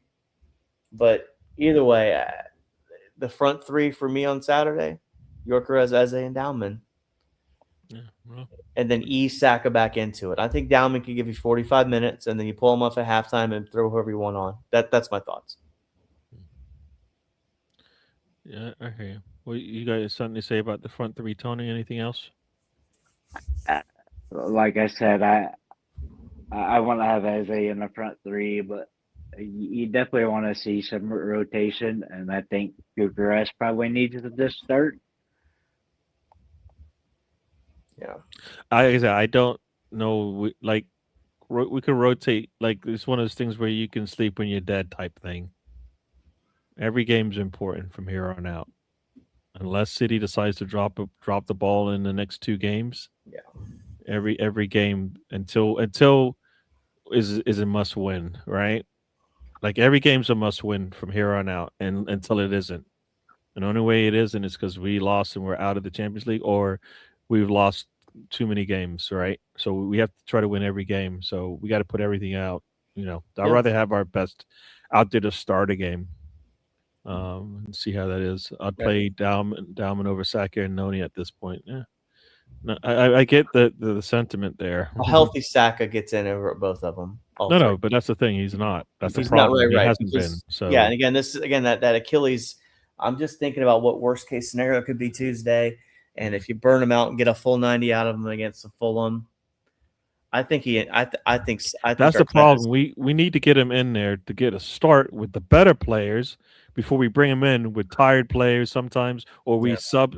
So he's switching lanes with somebody else, so he never gets to play with an Eze because he's already out the game, or Gyökeres because he's out of the game. But those are I think whatever our best 11 is, we should have that out there. Well, it'd be nice if you could get yourself a starting of like Odegaard, Eze, and Saka all together. You score 2 goals in the first half, shut up shop, and keep it moving. That's you'll chill. Yeah. But would you actually start Odegaard based on what you've seen today? Why he's done worse than he's got start. So I don't understand what you're talking about. That wasn't the question, Gary. That wasn't the question, Gary. He said would he see a start for Odegaard over the weekend, right? Based on what we saw today. Isn't that what he just said? Or did No, Tuesday, Gary. On Tuesday. Tuesday? Yes, he's starting Tuesday for sure. No question. I think in Arteta's mind, I believe he's going to start every game from here on out until he can't. But is the correct answer? There's a lot of correct answers that Arteta doesn't follow, right? Yep. We've been talking about this front 3 not working for us all season, right? Basically, usually we get losses. Today we got a draw, so I don't know. Maybe Arteta thinks he's got it. He's figured it out. I don't think you'll see what you saw today on Saturday. No, we should. I think Saka will start. Eze will start. Erdegaard will start. That's what I think will happen. Yeah. Yeah. I think you got to keep progressing, and we don't know how this is going to play out, man. Like there's a lot of unknowns. Who does that team have this weekend? I think they have Leeds in 2 weeks. That team? Why do we care about that one? Well, I'm thinking about West Ham's got coming up because they're both fighting for relegation. And so West Ham plays Brentford, on the road. So that's going to be a tough game for them. Yep. Probably. Leeds plays Burnley. Leeds will win that. Yep. So Leeds should be trying to get a win there. And then after that, Burnley plays Aston Villa. Should be an easy win. And then we play West Ham, as you said. That team plays welcomes Leeds the same weekend. We play West Ham, and City plays Brentford at home. So, Just curious. yeah. And then what else we got? And the penultimate game on a Tuesday, City plays Bournemouth. We play on Monday against Burnley. I don't understand. I understand why. I understand why they moved it. I don't like the fact that they moved it to Monday. Yeah, because you and I got to take leave from work now. I'm home on Mondays. It's a nice thing. The only thing is I don't really get to. I'm working, so as much as I, would rather just shut the machine down. I usually can't. All good, man. Dragging your. He's been through the series. Yeah. Sorry, Tony. I lied earlier. White's hand wasn't level with his hips; it was level with his knee as he stumbled. Yeah, I don't think it was an unnatural position. I think he's moving. He's got to make decisions and move his body. His arms will flare away from his body. It's just that's natural position. Yeah. Now we saw a freeze frame of it, and the hand it is away from his body. But how is he supposed to move? You want him to move and try to stop? I think you don't run like this, he wasn't. Gary. Tony, stop doing that. He wasn't doing that. You're exaggerating what he wasn't. His hands were not above his shoulder. They were next to his knee, Tony. Gary. They were out wide at his knee level because he's leaning, Tony. They weren't up in the air. They weren't. His arms were out. They weren't up in the air. They weren't. They were out. That's why they weren't. No, that's not true. Stop. They weren't doing that. They weren't doing that, Tony. They weren't. I can show you a picture. I don't have the picture. I think his hand was. Do you ever see a meme where the guy's at the door and he's like, "Hey," but it was a little bit lower down? He's That's not what it was. His hand was straight, but it was down, out wide. He was like, "Grab my strong hand." No, it wasn't. It wasn't a whatever they call that. That dinosaur. It wasn't one of those things. He wasn't T-Rex in it? It wasn't T-Rex. I have to go back and look at it. I was so irritated when it happened. No, I saw. I was watching a show and they were showing the arm placement. It wasn't high. It was low. It was away from his body, but it's natural for me. I believe it's natural if you're moving, because he's moving to his right, and so his hand will go away from him. The dog said no. And then it comes off his knee and bounces. Yeah. So you could call it that, but it wasn't like it was in an unnatural position. All right. What else we got here? Got Dan in the house. Thanks for joining us, Dan. For those who didn't, you should check out Dan. He's got his show 3 times a week, I believe. So I think he'll be on tomorrow for real, or maybe, and Sundays. I don't want to see Dalman versus Adame Torre. What do you mean? He won't be defending him. He might have to a little bit, but yeah, upfield. He gets by him, then he has to beat the fullback, right? I think like Doku. We never said our wings had to guard Doku, right? The only time we really saw that problem was when it was going against Mosquera, right? There's something that Dalman does really, really elite in my book, and that is drawing fouls. He's really good at that. But if we don't play him, we'll never get to see it. Call me crazy, but I'd go for Harry Wilson in the summer, proper squad player. I like him, but yeah, I mean, doesn't he actually play on the left side? I mean, he could be a starter for us. The stuff that he does for Fulham. Gary, we're going to probably go get Anthony Gordon in the summer. See, and that all right. Was that an upgrade over Trossard? Probably. Well, if Trossard's getting old, right? That's what it looks like, right? The man's getting old. I mean, Trossard really. I know some. I don't know who said it, but maybe it was Sam. That Trossard and Jesus look like a shell of themselves, and Trossard really has shown it the last couple appearances. You get old, the time comes quick. I get it, man. He's 9 years younger than me, but it feels almost there we go. Yeah. Or Harry Wilson's on the right hand side. I don't know if he would. I don't think he would come to Arsenal to sit behind Saka. I mean, I don't think that's going to happen. I'll give you a shout out a player that I would think about from that team if you could get him, and that's Kubasowski or whatever his name is. Tuckaway.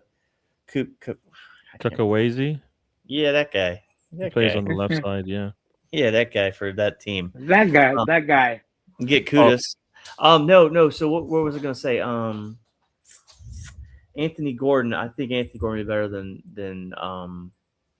Trossard. Trossard just looks a shell of himself, whereas I think Jesus is still. The injury has really hurt. The injury recovery. I don't think he's gotten back to full fitness. But that definitely. Trossard looks as if like he's a passenger right now. Like he's not happy to be here. It just looks that way, and that could be just. I think it's because Martinelli's been getting the starts over him, which I don't think he should be, especially when Bucharest plays.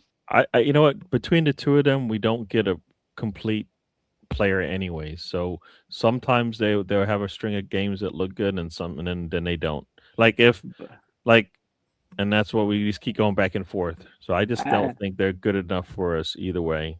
I think if Bucharest is starting, you have to start Eze, and you have to start Trossard because those guys know how to get him a ball.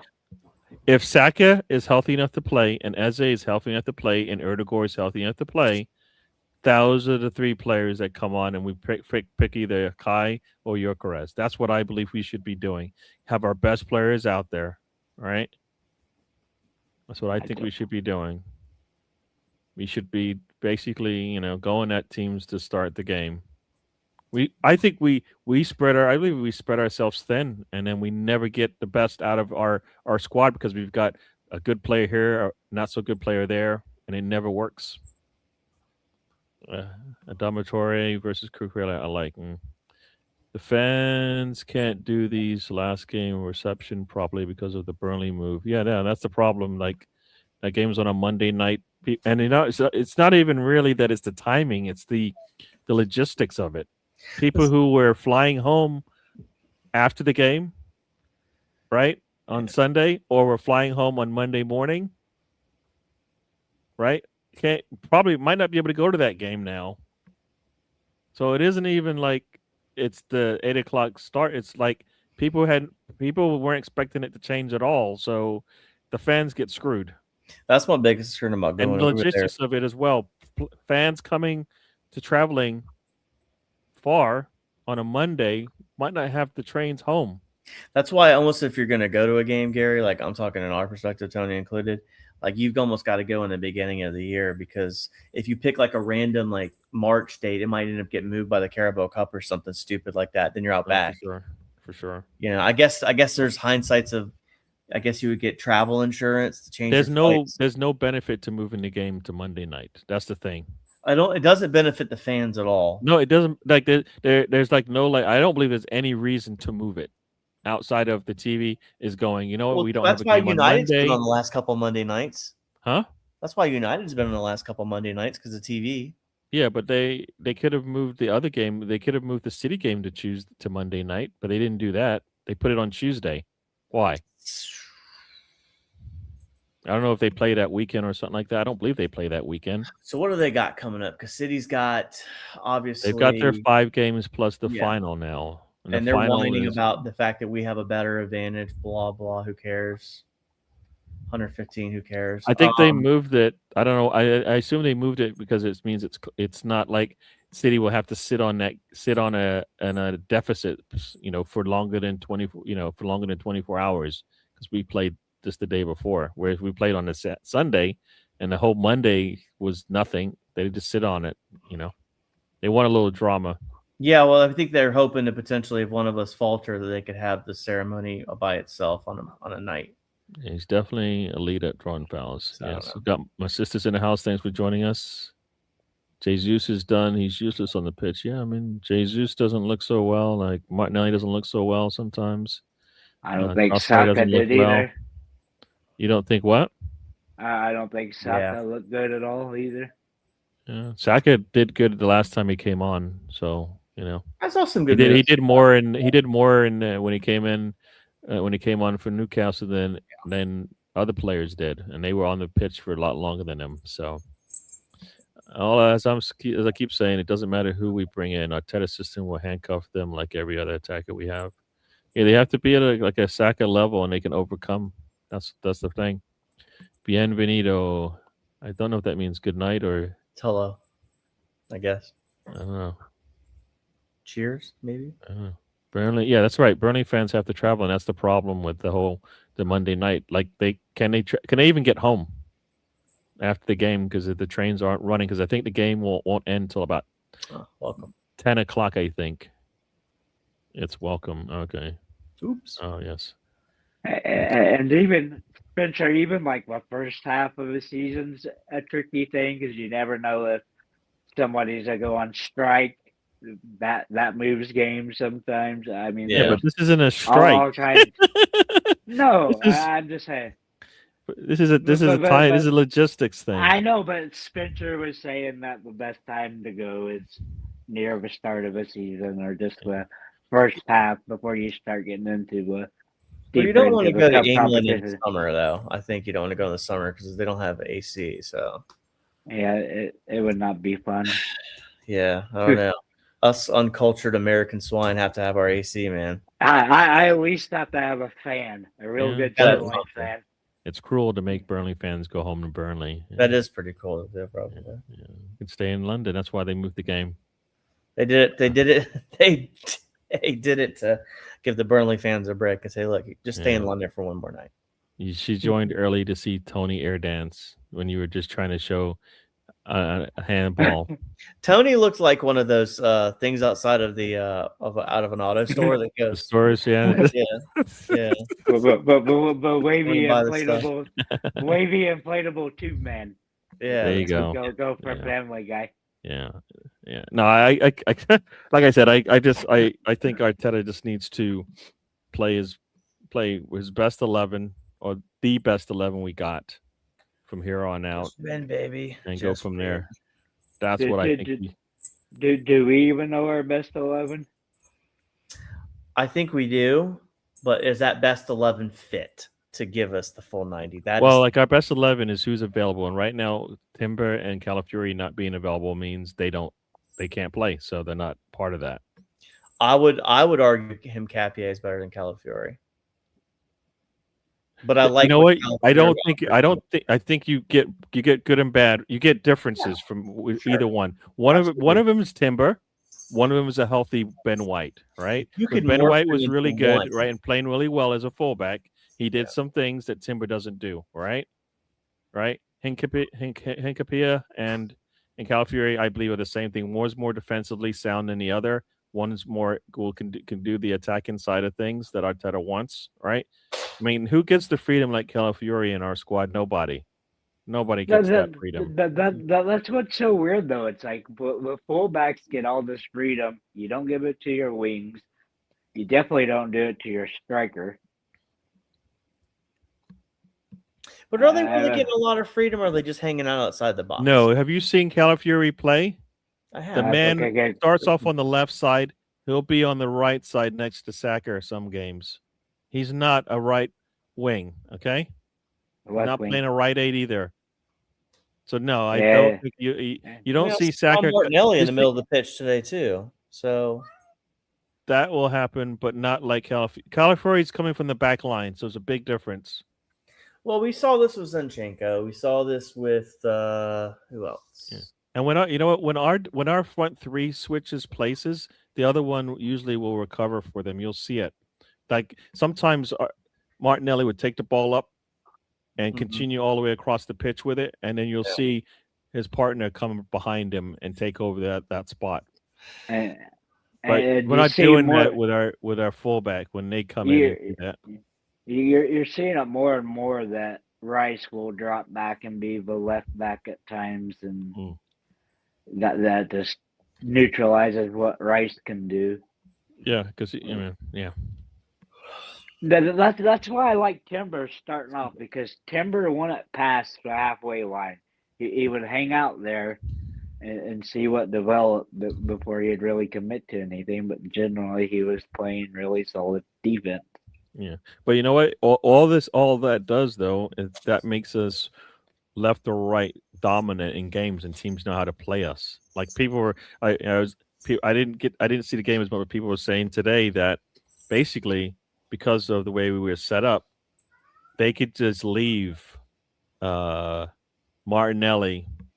The sign Martinelli was on alone because everything was going up the Madueke side. Yeah. Right. So it makes it easy to defend if you know, guess what? I can leave one guy on that side and I can put 2 and 3 players, rotate to the other side of the pitch because that's where the ball is going to go. Yeah. Right. Because we can't, so it makes it easy to defend. We make it easy for teams to defend us because, like, if Saka's on the pitch, we know we're going to go up the right hand side. So then Trossard or whoever's playing on that left side is all there by themselves. Right. Sometimes they can't do anything about it, but other times it's because guess what? They're happy to let the ball go over there and they can control it. What else we got here? Steven, it's a great way to make fans think twice about buying away tickets late in the season. All that hurts is the league. Yeah, all this does is hurt football. I mean, everything that they do, that they've done, it's just hurt football. I mean, well, how many times do you see? I mean, think about the NFL, right? Week 16, week 17. Oh, actually, week 16, 15 more than anything else, where they start doing those Saturday flexes almost. Yeah. But I mean, I think now they're a little bit more structured with who's going to have the Saturday games, Gary. No, but okay, well, you're saying okay, but what days are they flexing on? Well, again, that's the point. Saturday. Are they flexing on a weekend and a weekday? Are they moving a game that was on Sunday to the Monday night game? I don't think they're doing that, right? I thought I heard somewhere they want to do the Christmas day almost a flex, which I think is a horrific idea. But yeah, I don't. I mean, I think, like I said, I think it's hurting the sports. I agree. White is playing at 60-70%. He has no pace. Yeah, I don't think he's healthy. I don't think you should move games for TV benefits. I don't think you should. I think that's what they did. I mean, that's why they move the games anyways. They move them for TV. I know. I don't like it though. You see it all the time though, but they vote on it and switch it. Yeah. I mean, but with Belichick all the time, he would try to get them moved to like a Sunday night instead of playing at noon or 1 o'clock on the East Coast. Especially if he's on traveling. If he's traveling again, he wants the like the West Coast teams always want the later kickoff. Yep. Yeah. When we were at our best, our forwards were switching sides continuously. Now they stay in their assigned areas. Yeah. Every once in a while they do switch, but more than likely they don't. We go around in circles debating and discussing our Arteta ball. We do, because that's what we do. Because that's what we're watching. Everything. If you're going to talk about Arsenal right now, you're talking about our Arteta ball. There's no way to get around it. Yep. You can't talk about Arsenal without talking about Arteta ball. It's just kind of one and the same, right? Yep. So I kind of feel like, you know what? That's what it is. The deal. That's the deal. That's the hand we've been dealt. We get Arteta ball whether we like it or not. Until we don't get Arteta ball anymore. Yeah, we're not picking the players or the strategies that he uses. Yep. Yeah, we are definitely not picking the players. But like I said, I think whatever our best 11 is, and yes, if Timber's available and Calafiori's available, then they would start, right? But then the fact that they haven't even been on the bench, right? I don't think either one of them was on the bench today. Calafiori was. Calafiori was on the bench? Timber was in that. Yeah, I don't think Timber even traveled. If he wasn't, okay, I didn't think he was on the bench. Did you see that clip that they asked Arteta about Timber's fitness? He said, yeah, he'll be back. And then, like, I don't know. Obviously, he wasn't today, but it was almost weird. Like, he was kind of like, he leaked that he was going to be here this weekend, but not. I'm just wondering what Havertz's injury is and how long it's going to take him out for, because I still think we need him because of the different option he gives us. I mean, you feel a lot better going into the last run here with a full squad naturally, but even getting Moreno back at this point would be fucking pretty nice. But yeah, but like he's definitely not going to be ready to play for like 2 to 3 weeks. So it's not like he'll be. I mean, what, he'll play him in the final or something? Yeah, I don't know. I mean, that's like, that's a tough one. I mean, the answer to that would be probably yes as a substitute if you know you're going to penalties. Well, we definitely saw Kai Havertz coming in play in one of the last 2 games of the last 2 or 3 games of the season. So Arteta doesn't mind if he likes you and you're healthy, he'll play you. Doesn't matter when. No, it's managers have their favorites, and that's a reality. Yeah. It's, yeah. Like I said, if we're like I believe this. If Kai Havertz and Moreno are like the cogs that we need, then I think we're in trouble. Because we'll find I don't out. think Kai Havertz is going to ever give us everything we want, and Moreno's getting old. Right? Well, if we're sitting here in 31 days staring at a championship, which we would by that time, right? We would have won the league potentially. And then you're looking at, if you're lucky enough and get through Atletico playing in a final, the discussion about whether Moreno and Havertz are a problem or is more of a problem going forward than it is what we've achieved now doesn't justify them, right? Because that becomes a discussion for later. But you get what I'm saying by that.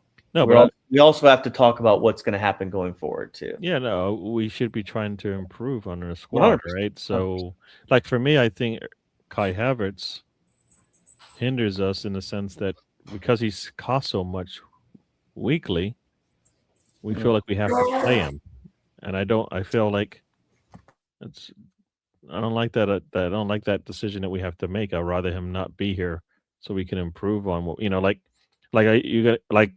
who are we gonna let go? Gyökeres? You know what I mean? We just brought him in, right? That's where Jesus punches out, right? And then you bring in someone like an Alvarez. I think they both go. If I had my choice, they would both go. I don't think Havertz and Jesus would both go. I don't think that's going to happen. Because if you were going to tell me you're bringing in an Alvarez, then I would say they both have to go. He's not going to get rid of Havertz. He likes him too I'm much. just telling you what I would do. I'm not saying the contract's pretty hefty too. Yeah.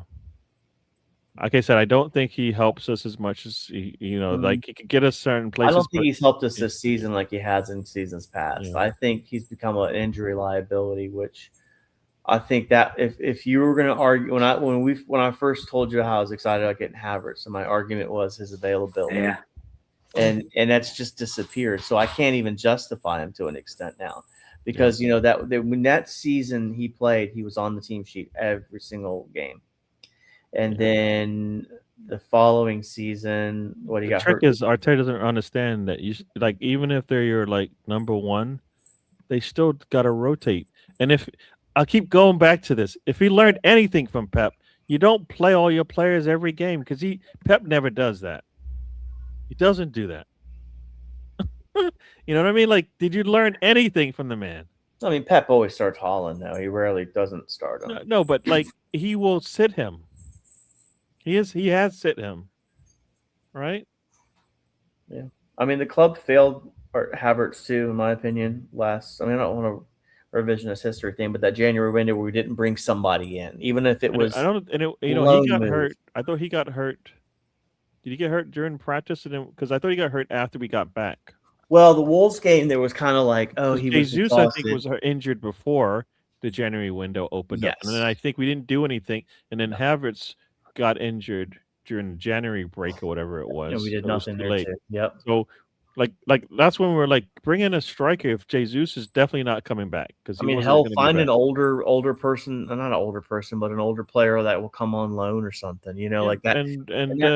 And what's his name was there, right? And you had Moreno at the time too, so if you bring in an older person, it sounds really rude saying that. But you bring in a striker. Moreno is not a striker. No. My point being is you bring in the striker from Villa, right?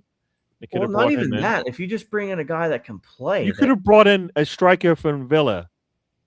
You could have gotten somebody on loan, and I'm talking about someone. No, just bring in the starting striker from Villa. Why is it so difficult? You're missing the point. Instead of just even doing like a plan B option of just like somebody that potentially could have filled the role, we did nothing. You're talking about potential plan A. I'm talking we didn't even do we did that once. We didn't even try plan A. So why are we going to do B? You know what I mean? thought- Like if A fails, then you do B. We didn't even try A. Well, we did a in my eyes. Raheem Sterling one. That was a nightmare Yeah, disaster. Forest versus Villa tomorrow, people, in Yeah. Europa semifinals. That's going to be interesting. That's going to be interesting. I don't even know who I want to win that. I don't care. Yeah, I could care less too. Like Steven says, like I said earlier in the show, after defeating Chelsea 5-0 2 years ago, I would never have thought we would be struggling to score one now. Emptying the London Stadium. Yeah, no, I remember those days, right? Remember those days. Well, but when you don't bring in players, I think I mean, keeping both Martinelli and Trossard, I think, was not good. Bringing in Madueke, I don't think was good. We needed something better than that. I think like especially when you look at a year ago, you could have brought in Skelia, we could have brought in Lookman, right? And we didn't do either of those. So, so I kind of felt like what we had chances to bring in players that actually come in with like quality, and we didn't do that. Supposedly Skelia was a player we were looking at before he went to the team before PSG, and that's what it was. I saw something that Arsenal was the front runner to bring in Skelia, but they were $2.5 million off, so he went somewhere else. That's the understanding I have. So $2.5 million is why Skelly is not with us. And when he was like an unknown, not as known as he is now. Who has the best defensive records across the top leagues? Is there a way to figure that out? I mean that you could go by goals scored, goals given up, I guess. But even then, like if you think about it, we have 4 competitions in this country, right? And that's also including Champions League, whereas like German League has 3, I think Spain has 3, and that's including Champions League. But I don't think you can really apples and oranges that. I mean, I googled it and it's Atletico, but yeah, 0.65 goals a game. What is it? 0.65 goals a game. Who's in the top 5? Atletico, Napoli, Real Sociedad, Bayern Munich, and Bayer Leverkusen. And then in Frankfurt, those are all. Where is the first Premier League team? There is none. Like in that list goes how deep? To 1.5 goals conceded. No, but how many teams? I mean. Oh, this is based defenses in Europe with lowest goals conceded per match, so it does all the top 5 leagues. No, how many teams are in the list? You said you're looking at 1 point something, and there's still just gave me the top 10. Oh, okay. That's what I was wondering. Just how many. Yeah. No, I mean, they put. Well, in the Champions League, Arsenal's got the best defense, right? I think we've given up 3 goals or something ridiculous like that. Yeah, I mean, you also like the German league plays 36 games. We play 38. Right? Something like that. Yeah, no, it isn't really an easy comparison because like Bayern Munich dominates, and they might give up goals, but they're already up. Like they may give up a goal, but then they'll finish the game 3-4-1 or something like that, right? Yeah, I think it's tougher. Yeah, go ahead, Tony. But like 5th through 18th in the Bundesliga is nothing compared to what you get 5th to 20th in the Premier League, or 5th to 15th. Because I mean, you could argue that the best teams are in La Liga and the Bundesliga. Premier League. But from a top, it's kind of like the SEC now. Like you guys aren't shit when it comes to the best team, but when it comes to like everybody else, you really beat up on each other, But you're not going to win a national title anymore because the Big Ten have everything. Sorry, just throwing it out there. The Big Ten has everything. What do you mean? Yeah, they took the most players in the first round of the draft. Anyway, no one cares. None of our people even care about what I'm talking about at all, or it doesn't even compute. They're like, what? But we all get it, and it was a joke. So it wasn't a funny joke, but I thought it was funny. Yeah. But anyway. I mean, I brought up the NFL first. I brought them up twice so far. So. Yeah. Or maybe 3 times. It's an American show. We'll talk about American sports. We're going to bring in some of that. Spencer, if we learned anything, Arteta has no plan B for anything at all. That wasn't the point of the thing. I was talking about the club in general didn't have a plan. No. Well, I mean, supposedly he's running things. Well, again, Dan the Gooner said this last night, and this was actually it wasn't him. It was someone else's show that said it. When everything goes right, it's Berta. Berta did good, or the players did good. When everything goes wrong, it's Arteta's fault. So my whole thing about the January transfer window from this last, I mean, this year, or what about the other years when Arteta was definitely, it seemed, in more control than everybody else? I don't know. It depends on how. Well, how can you say so? No, my now that Berta is here, you have this Berta versus Arteta. But before, when it was Arteta and Edu, you don't have any. You don't want to comment on that one. No, sir. I believe that if you're in charge, you're responsible for the failures and the successes. Period. No, we're not. I think we're not where we are today without Arteta. But I don't 100%. think we're going to get to where we want to get with Arteta. That's the problem. I don't know if he'll get us across the line consistently. Right? I mean, that's why that's why I've always said he wins the league. If they decided to go a different direction, I wouldn't be like, oh no. I mean, but Berta gave Arteta all the tools he needs. He just chooses not to use them. I believe that. Well, I believe that. Hold on now. You might like the handle of the old shovel better than the brand new shiny shovel. But regardless of fact, we are still in place to do our job.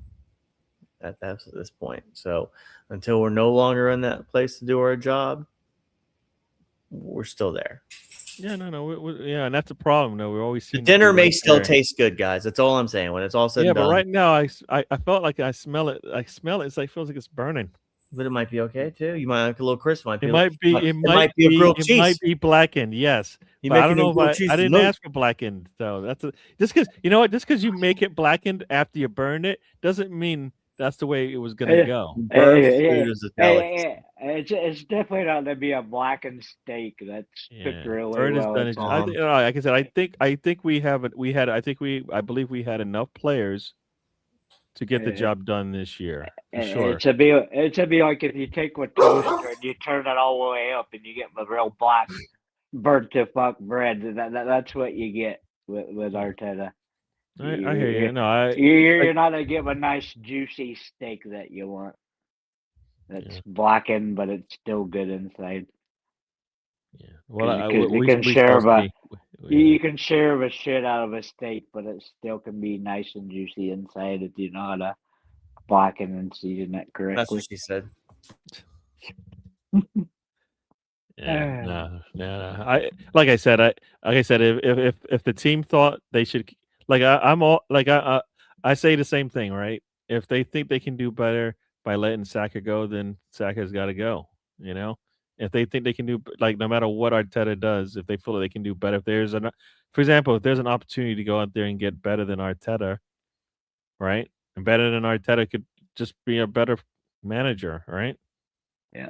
You know, who's actually won stuff, right? Who's won the big trophies, who won the Champions League and all that kind of stuff. Then you can't say no to it. Yes, it might go worse, but the chances are some could be better, right? So, yeah, I just Can Arteta do this? Can Arteta do this? I think is what he said. Oh, I don't know. Yeah, no, yeah. All right, it is. It's almost not. I mean, I can keep going. I got nobody home. What do you guys? Are you guys up to keep chatting? I need to get something to eat. I hear that. So I hear that. All right. We went from being a 90-minute show to being a 2-hour show. If you guys want to keep going, that's fine. But I need to get something to eat. So, Tony, are you good to stay for a little bit, or are you ready to go? Is that thumbs up? What does that mean? That means I'm good to go, Gary. All right. All right, I'm If sorry. that wasn't, I would went like that. All right, Spencer, lead the people with some words. Yeah, see you guys on Saturday. I'm assuming you'll be around, Gary. Yep. Fireworks. Oh, and like I said, I'm sorry. I need to punch out so I can get some food. So, but I heard that. I'll give us some I ate on my way. I fireworks. kind of ate on the way home. Yeah, I got preoccupied with something tonight. Didn't get a chance to have dinner, so I need to have something. It's 9:30. So it's honestly too late to eat, but I need to eat something so I don't wake up at 3 a.m. Suppose you're not supposed to eat after 8. That's I know. like the rule or something. I've messed it up tonight, but it is what it is. So yeah, but you should eat. Yeah. All right. Thank you for joining. I'll see everybody. Take care now. I'll see you guys on the weekend. Yep. So Tony. All right, Spencer. Have a good night. Thank you. All right. Tony, what you got? You have something else to say? Oh, he leaves. Oh, this is the thing. When we have movement in and out of the show, Tony's audio goes at it. Some kind of feature of StreamYard, I guess. The feature of StreamYard is special leaves, and I can't hear your audio. The show ends and then you can't hear the audio, and then you can't hear. Yeah. So Spencer doesn't have to leave. Yeah. I don't know what it is. Who wins tomorrow, Villa or Forest? Villa should win. Yeah. Right? They're the better team. But Forest doesn't mean it will happen. Yeah, no, but they're the better team, so they should win. Forest is battling for relegation. If if they have a bad game or a bad situation, they could be fighting with that team for that last spot, right? It should be really weird if they get relegated and we don't win anything because we can't say they bottled anything because no, they have a chance. We have a chance at a quadruple. Be right. Yeah, we didn't win a trophy, and they didn't. They don't get to even compete in the Premier League. Yeah, that could happen. I hope not. That would be so weird. Thanks, Melissa. Get out of there. MLS action is live, and that's right. The NBA Finals is going on right now. For those who are following that, I get like when the Heat got knocked out, I kind of was okay not to watch. I wasn't even watching that much, anyways. Right now, Houston, the Toronto Raptors are up 4 on the Cavaliers late with 4 minutes left in the third quarter. High scoring game there, and also. What is it? The Canadians are up 3-2 on the Lightning, and it's a 7-point game in Detroit. The Magic are 1 win away from moving on. So yeah. The Lakers could finish off the series tonight as well at home against the Rockets. So could have 2 teams just going on a run and moving on to the next round. Come on, Rockets. I would rather play with Rockets than the Lakers. That's not gonna, dude. They got to win 3 out of the next 3 games. But Thunder are the first team in the West since the Lakers from '84 to '89 to do at least 3 sweeps in the first round. Yeah, if Emery wins the trophy before Arteta's rebuild, that could happen. That could happen. And you know what? That could, some people are going to be happy for that. It means they get to hopefully, Arteta gets to move on. I think it's as bad for the club in general if that happens. I just wish Emery got much support he needed at Arsenal, but he couldn't give a player as he wanted. I mean, if Berto was there now, I think Emery could get more out of the team than Arteta does. Yeah, we'll never know. Nope. We'll never know. BX says he's watching Copa Sudamericana action. Cool. LAFC versus Toluca at 10 p.m. So in about 30 minutes. Check that out. Outside of football, some people say proper football. I haven't really been watching too many other sports. I watched some of the draft, but basketball not really into watching hockey. So I've baseball, got nope. I've got some college baseball and college softball because my Oh, cousin likes it. It was funny earlier during the Champions League. My cousin kept coming in there, doesn't really like soccer. His daughter was pretty good about it, but he still doesn't like it. He's like, why do they keep passing it backwards? He's like, why doesn't the goalkeeper kick the ball long? It's like, it's because the style has changed. I don't know. But to a true neutral, it just doesn't make much sense. But, well, if you don't really, most sports don't. I mean, if you somebody who watches hockey and then says they doesn't like football or soccer, they're both low scoring games, right? yeah. Right. Then, So then you have the NBA and you have the yeah, Australian rules football, which they yeah, score quite a bit of points. They can get yeah. up Because over he 100. watches a lot of different leagues to get a fresh perspective and outlook. I get that. I guess once in a while I might watch a one of the European teams playing, but I I don't have enough I time to watch that all the stuff. I I I used to, but it's just like you kind of learn to give that stuff less of your time. I mean, it's like you're traveling a lot with your daughters and all Yeah. that. No, yeah, no, that's the other part to it. Yeah, I have been traveling a lot, so I probably watch as many Premier League games as I can because that's what's usually on. But otherwise, NFL I Uh, will watch, especially if my team is on. College I can watch all the games, so you, I'll do that. you, But yeah, no, you, you I mean don't. America's team, Gary? You can't Yeah, just have them. that's what they used to be called. Yeah, I don't know if that's what they are now. Yeah.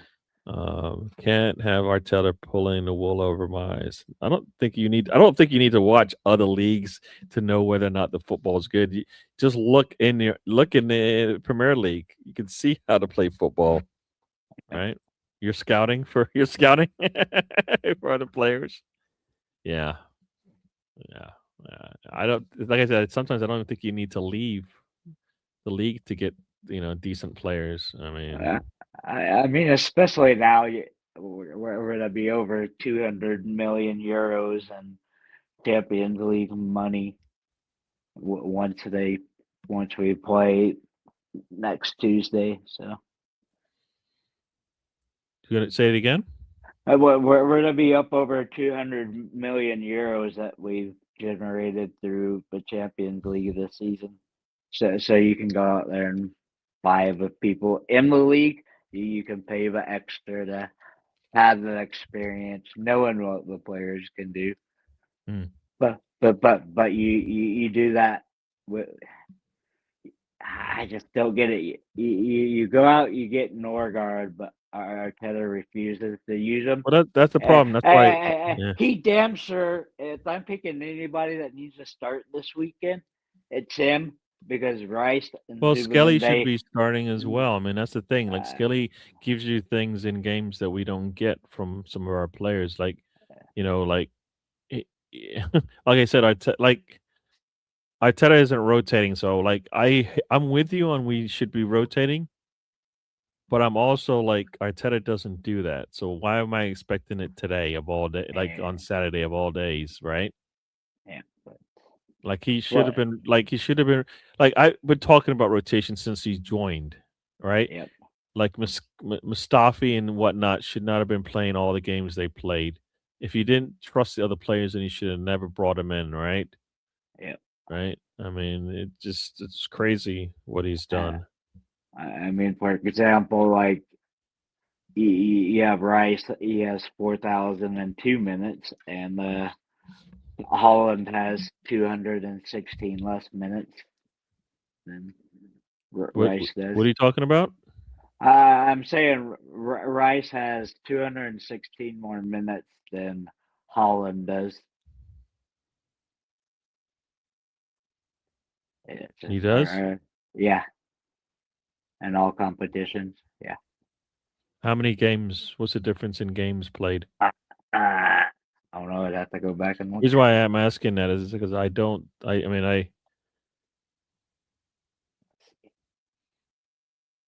I feel like, at least from what I can tell, Rice doesn't really. He doesn't get games off. Like, the minutes might be different, but I have a feeling 48 Holland for is not. Holland. He's not. 48 games Holland's for not playing Holland. because he's injured. I think Holland's not playing because he's getting rotated. 48 games he's played.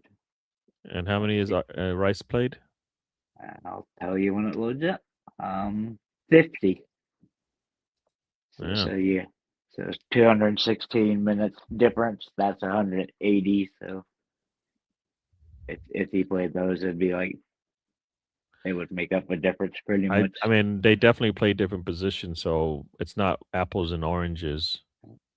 Because if you were looking at Rodri's numbers, then I would say yes. And like I said, I've looked at the numbers from City players to Arsenal players back when they were winning trophies and Yeah. whatnot. Yep. We had more players playing more minutes than that. Like, if, say, the threshold was like 3,000, we would have 2 and 3 times as many players in that threshold than City would, especially in the league. Yeah. You know, and so for me, Mopac, I hear what you're saying. Like, the numbers look great, but I think if you look at, I think if you compare, Yeah. if you compare the Arsenal squad minutes to the I mean, there's to the no way. City, you see There's no something way different. City's have 6 players over 4,000 minutes, which we'll end up doing. Yeah, I mean, I don't think whoops, and I don't think and I don't think City will have the same kind of numbers, right? That's the thing. I don't think they will. So that's kind of my thing. I think if you look at few players, but then you look at the bulk of the players, right? I think our numbers are so much higher. Let's see what it says here, because come back here. Boom, all competitions here, because I think, like, I always did. I've done this comparison before. So, like, Yeah, right now, I know you have. right now, yeah. Yep. Holland's got the most minutes City. for City, but then if you look at it, we've got 3 players with more minutes than Haaland, right? Yep. And as far as, like, players with like 3,000 minutes, they've got 1, 2, 3, 4, 5. We've got 1, 2, 3, 4, 5, 6, 7, right? So, Yep. like, as you like look at it, we've got more players with more minutes than them across the board, right? Yep. Like, Saka's got more minutes than most of the City players, and he's been out. That's to tell you how how much I believe they manage their players better, right? Yep. Like, Haaland is he's played, like, what is it? Like, if you look at the amount of 90-minute games they've played, like, we've got 4 players with an average of like 40 total games played, whereas they've only got 2. So, like, it doesn't even add up. Like, Rice, so and those minutes, I think we're on you, because you're thinking of just the 90-minute games, but then we're playing like an extra 5 in one Yeah. half and 11 in another, some stuff like that. So it's like so many more minutes are played. Yeah. So yeah. So yeah, I mean, what definitely have 3 players hit 4,000. They might have 1 or 2, and I think about it, like, even their goalkeeper won't hit 4,000. Reyes played pretty much every minute. Yeah. Yeah, they've even rotated their goalkeeper, and we could have done that. The Fulham match has heavy implications. We grind out 3. If we if we continue to, I believe, improve from where what we've been doing, we should be able to have a really good game against Fulham. So we need to freshen up the 11 with Skelly, Dalman, and Norgay. Would be nice. That would be nice. I don't think Arteta will do that, but the Fulham game is Leno's chance to get revenge on Arsenal. Yeah, or Leno will just look like what he does when we. Why does he? Why does everybody have to get a revenge against us? Why can't he get revenge about somebody else? Jimenez has proven to be problematic against us.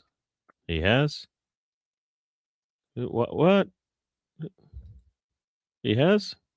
Not sure I would agree with that. I don't. I don't know. I think we give other teams too much credit sometimes. The way because I mean and Arsenal gives teams too much credit. They give them the same credit as some of the fans do. This is going to be a tough one. We're playing Fulham at home. They're going to give us a good game. I mean, how many games at home have we lost this season? I think we've Can lost you see one me, game at Gary? home. Because it's black on my side. Can you see me? And we've lost I think we've lost, is it one game at home? 2 games at home this year. Yeah, that's it. 2 games at home we've lost in the league. In the league, yeah, is it in the league? I think in the league we have lost. Yeah, we lost to Bournemouth, and to Bournemouth and Manchester United. That's it. We don't usually lose at home, so I don't. Lost Tony. He's back again. I couldn't see myself, Gary. So Yeah, you know what? Somebody said they had same thing happened to them. Everything went blank. Can you imagine how bad the situation would be if teams were allowed only 3 subs a game like the good old days? Yeah, Teddy would have problems. He wouldn't understand that rotation is key, especially unless the squad size didn't change. Then he would kill his players and have to just he wouldn't rotate. He'd just like have players on consistent injury list like they are now. What about one sub misfit where they really had to count to make it count, a la Perry Gross? Yeah. And would Arteta even get a chance to manage a team if those were the situations? Yeah, they kind of make things a little bit easier for the players and the coaches sometimes these days. yeah, These players are so overplayed that it will make more than a summer to get them back. Yeah, for sure. If the World Cup's there and they got to play, I mean, a lot of players. I don't know how many. We'll see how many players actually come back from the World I Cup. mean, But let's make it through the World Cup. can you imagine Saka if England makes a long run into the World Cup? I mean, Yeah, if he plays, that's the thing. If he does he even make it? That's the problem. Does he make it through? All those to those games to the knockout round. Without getting injured. Remember when he scored against QER and Gabriel last year on a fast break? Who's that? Who's that? that was going back to he said I forgot who he said would be a problem. Oh, Jimenez. This weekend. Yeah. Jimenez. What is? What I mean, I was looking at something. What was I looking at?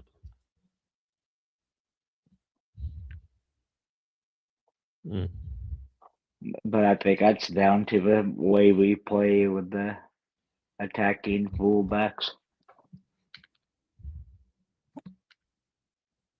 Why are you barking at the cat for, dog? Yeah. Jimenez. I didn't even. Oh, that's their striker. I don't know. Saliba didn't even touch him. Don't remember that. Teller sabotaged England's chances. England sabotaged Arteta's Arsenal's chances. So kind of fair play. Yeah. Type in Raul Jimenez goal against Arsenal. I don't want to do that. I don't want to look at those days. You're back. We'll still here for a little bit. We are still here for a little bit. We'll get going in a little bit, but yeah. No, like I said, I don't.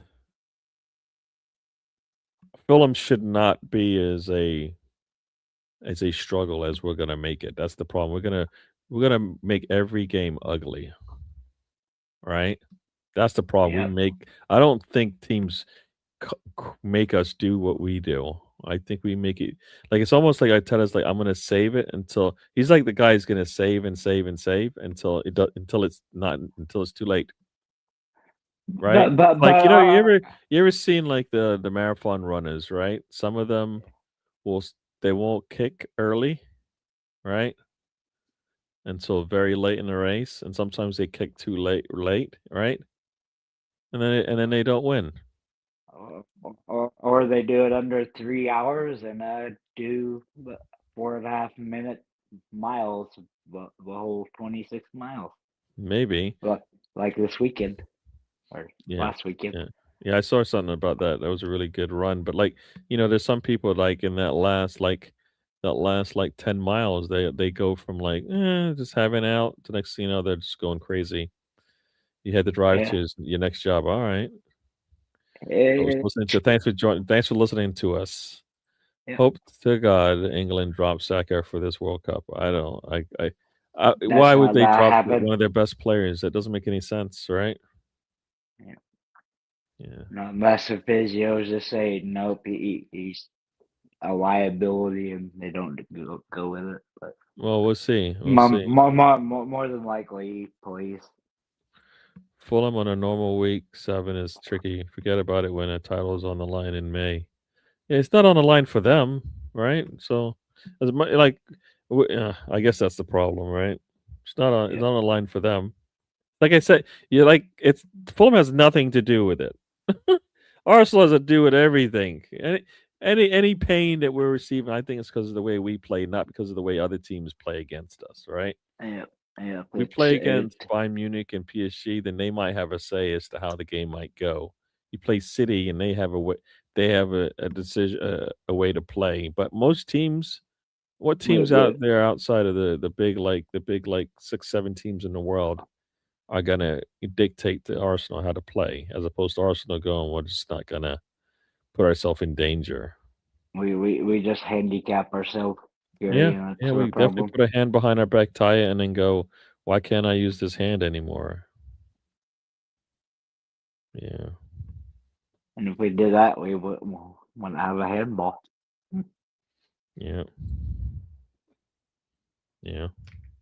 I thought that was funny. I listened to commentators because they were talking about, I guess it was two guys back in London when they went back to it, but they were, I think it was Jamie Carragher. He's like, having your hands behind your back is not a natural position. Yeah, I remember. I heard him. I remember hearing that. Defend now. So supposedly that's natural because so if you put your hands by your side, like I think Gabriel, right? His hand was by his side when he kind of moved, and the ball hit his arm, but because his hand was by his side, they said no handball, and it's like, but that's not natural. Yeah. Right. So that's why I'm saying the rule makes no sense. Like a natural position in a game where you have to move, but you're telling me you shouldn't move your arms doesn't make any sense. Nobody runs with their hands right inside. And they definitely don't run with their hands behind their back. No. Like when you see a defender do that, it makes it harder for them to move and adjust to the ball, right? And you got that elbow extended, and most of the times they don't call the penalty or whatever because it hits your elbow. Yeah, no, I think some of the rules should have some common sense in it, but they don't. BX Gunner says, I'm worried about the players' mentality after today going into the weekend. Odegaard's body language on the bench was very telling, arms crossed and pouting. If that means he wants to play more football and he thinks he could do better, or he thinks he was doing better, then that's the mentality you want. If that's like, I'm, throwing my toys out the pram, then that's a problem. But who knows which one it is, right? It should be interesting with him this summer because it's like, if Arteta stays, I mean, I think Odegaard definitely leaves, but if Arteta gets sacked, then more likely to stay than go. But who says Berta or the next manager is going to want him? Everybody, Is he what Yeah. is he what you need? I think so. If you use him in his correct position, How how would you use him? as an attacking midfielder and not a right-sided midfielder that drops back on defense a lot. Yeah. I mean, we seen him with the 15+ goals and assists. Yeah, but we say the same thing about Martinelli with his 15+ goals. Say the same thing about Saka with his double doubles. All this in the past thing, right? And we're not seeing it now with the Saka's. injury. The I injury don't get. Saka has, Arsenal is taking a huge risk of letting him go to the I World Cup. The injury needs time to heal. We could lose him for a good. Yeah, see, that's my thing, and I've been saying that more when Arsenal isn't resting him. Like he shouldn't have. Like we're talking about this now. Well, what about last year when we played PSG in the semifinals, right? Why and didn't we that you. rest him then? Like the same reason we're talking about resting him now is the same reason why we should have rested him then.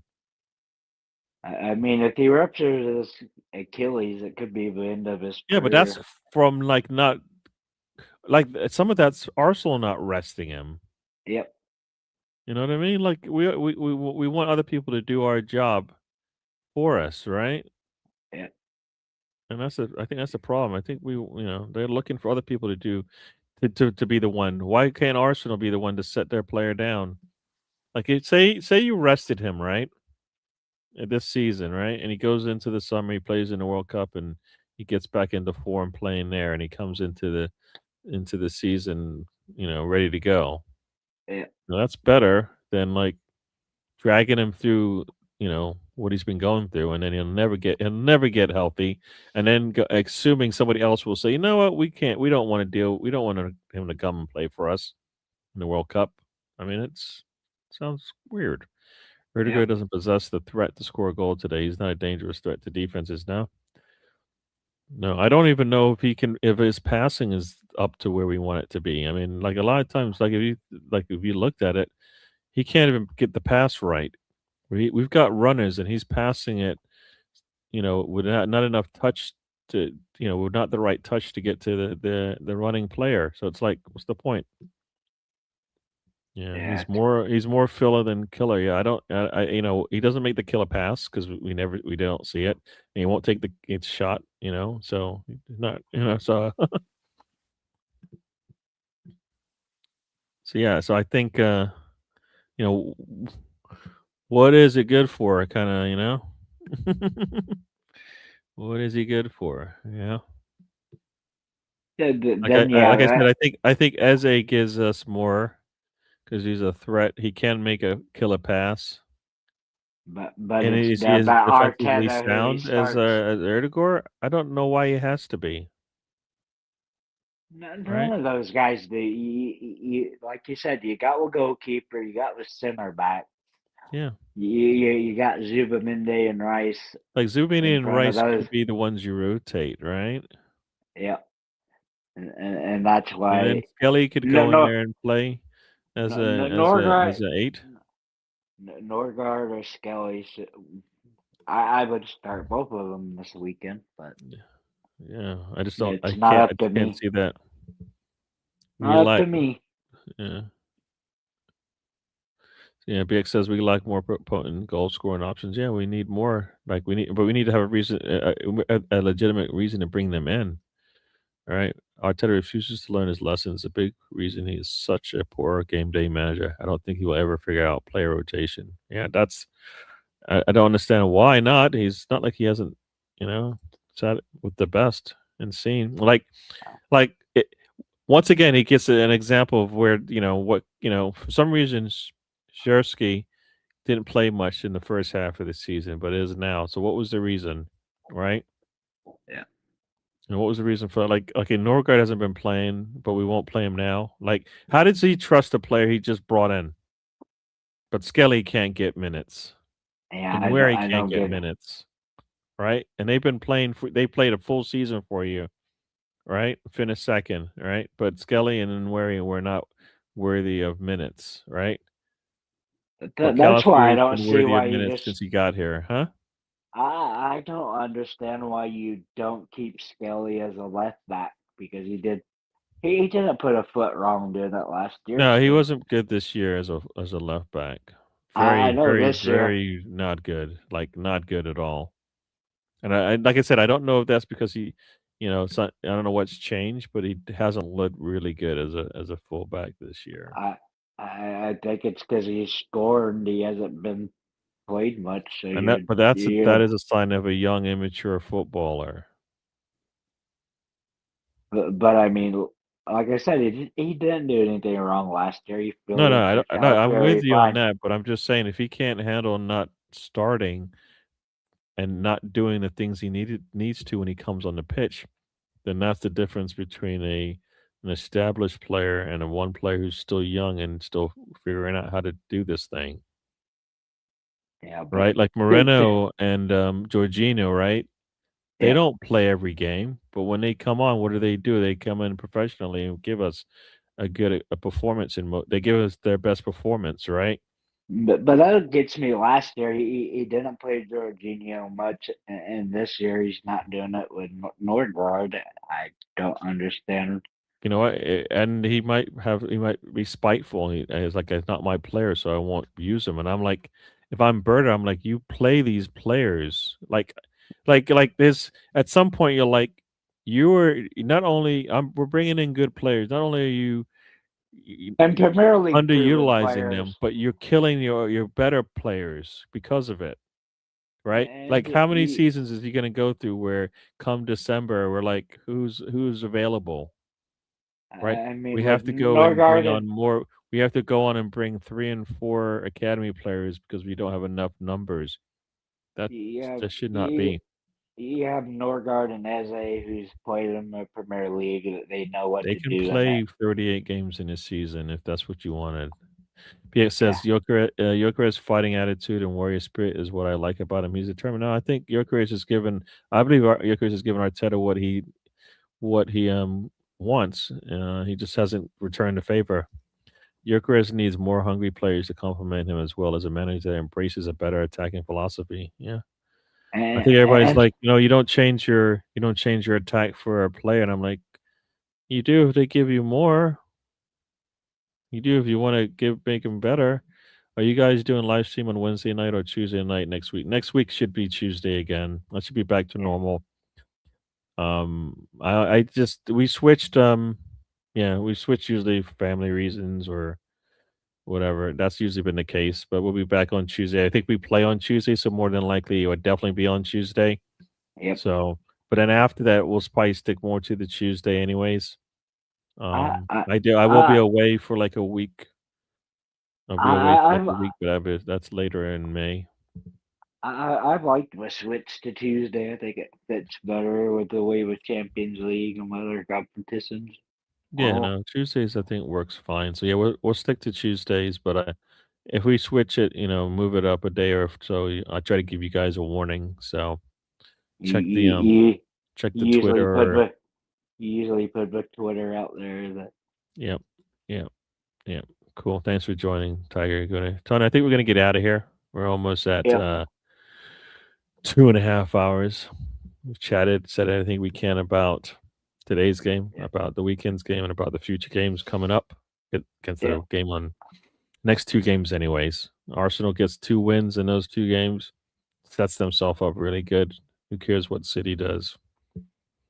So we'll see. If we have it would be nice to have a really good day. Like the women, you saw what the women did today. The women today, I believe they won 7-0 today, right? And that's with their. I don't even think they had their. I don't even think they started. They didn't start. Russo, who's their best attacker. So they didn't do that. So like they played. They won 7-0. Um, they've got this one lady, Smila, who plays. She scored 2 goals. Wow, I didn't even see that. Scored 2 goals. So yeah, let's see who scored. Leah Williamson, who's their defensive player, scored, assisted by Smila, who's the new player they brought in January. Al Dente scored Smila scored. Blackstenius had a brace. Had 2 players with a brace today. And yeah, Frida Monum had 2 assists. Very good. Very good from and she scored as well. She had 2 players with 3 GA today, you know.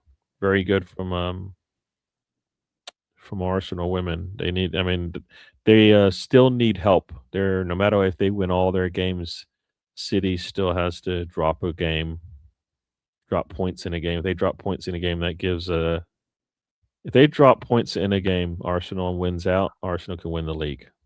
But they need to drop. And there's only 2 games left in the season. So, yes. It's a slim chance, but it can happen. But Arsenal, yeah, and the thing is, Arsenal's got 4 games to play, and everybody else, I think, has only 2. Yeah, everybody. So Arsenal still has to play 4 games. Everybody has 2 left, so they have 2 games in hand.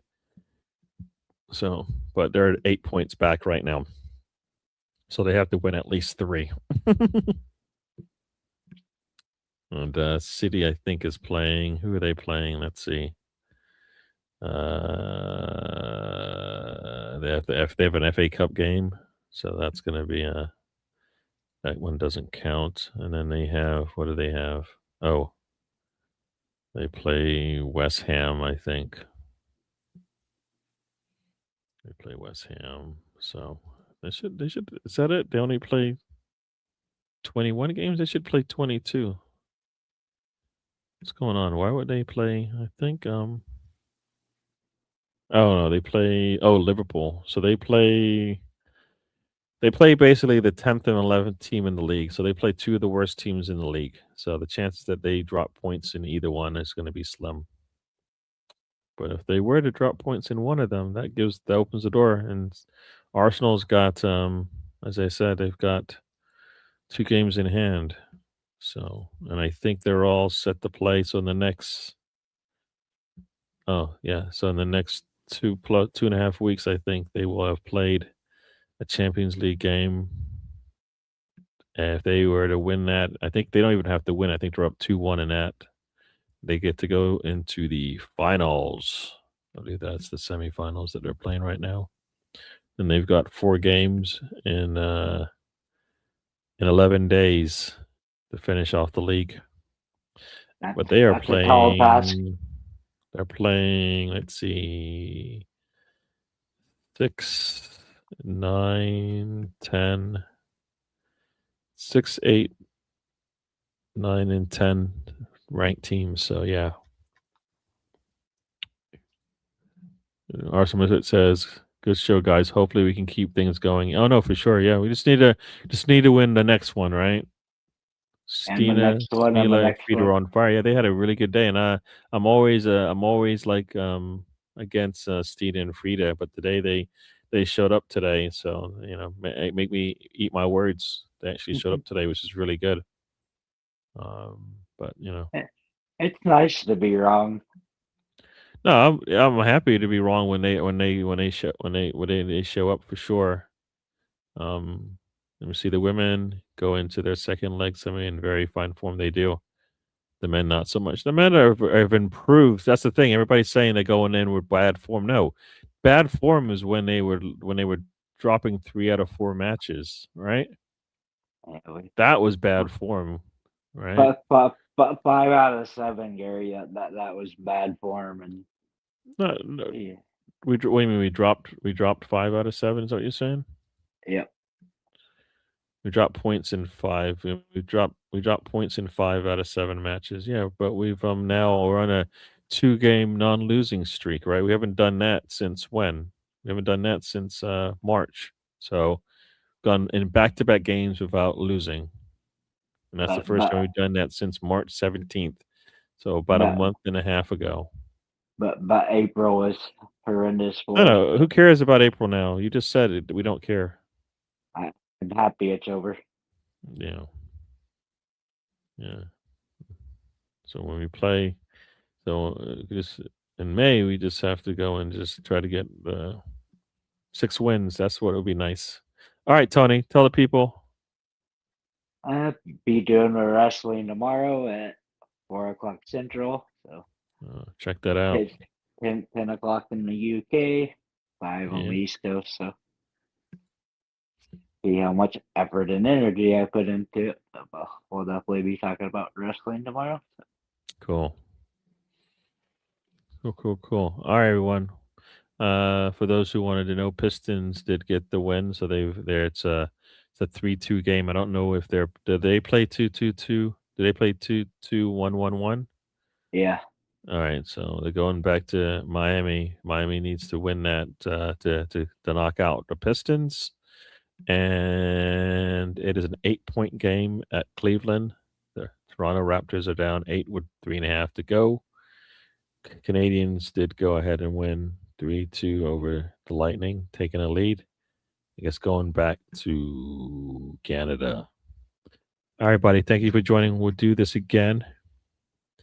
Go and watch Bayern and PSG tonight and tell me bad defense or just world class attacking. And what do you expect our defense to do against them?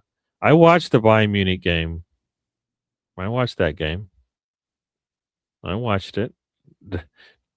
Our defense is better, so yeah. If they score one goal on this, yes, it could be over. But if they don't score any goals on this, then it could be over the other way, right? So, but the problem I don't understand how you can say only thing that matters is attacking and defense doesn't matter. They both matter in the games, right? City didn't win just because they had one of the best attacks. They won because they have a good defense. You even told me that. You even told me Liverpool didn't win just because they had a strong attack. I told you they had a good defense. They said, look at their attack. I said, yeah. So I think it goes both ways. So I think you can. If not, then what's the point of defense if you don't think defense? I think defense matters just as much as attack. It goes both ways. Yeah, but both those teams both those teams are pressing, and that's why they got it. It is defense too. It isn't just with scoring. You're getting with scores because you don't have anybody there on. And we'll see how Atletico Madrid plays against us. If they play open and then we, for example, will run away with it, what are we gonna say then? It was just a fluke. We've already beaten them 4-1 before, right? So a good night. All right. So we're gonna say good night to everybody. But we will. I think Simone made a mistake by taking Simone off. Maybe he's got a trick up his sleeve for next week. So maybe. Well, I think everybody said the one thing he didn't do was to bring on one of his striker. I think whoever that striker is, I forgot his name, but I know the commentators mentioned they kept mentioning his name. They like, why is they not bringing on their striker? What is his name? His name is where is his name? Oh, he wasn't even on the bench. I don't think he was on the bench. So yeah, because I'm looking at their bench and it's like defender, and then all midfielders. Soloff, I guess. Maybe that's his name. I think so. Maybe it's Sorloff. Alexander Sorloff, I think is yeah, I think it's Sorloff. I think that's who he's got 12 goals for them this year. So yeah. All right, Tony. We're gonna get out of here. Everybody, thank you for joining. Hit the subscribe and like, and we'll do this again next week. Tuesday, so a day earlier than this week. We'll be on Saturday, usual time, 10 a.m. 3 p.m. for those guys in the UK. That's how you get your Premier League watching and doing the shows on Saturday morning. Yeah. All right. See you guys. Enjoy, and we are out. Life is a journey. Don't waste the trip. Enjoy the ride. There you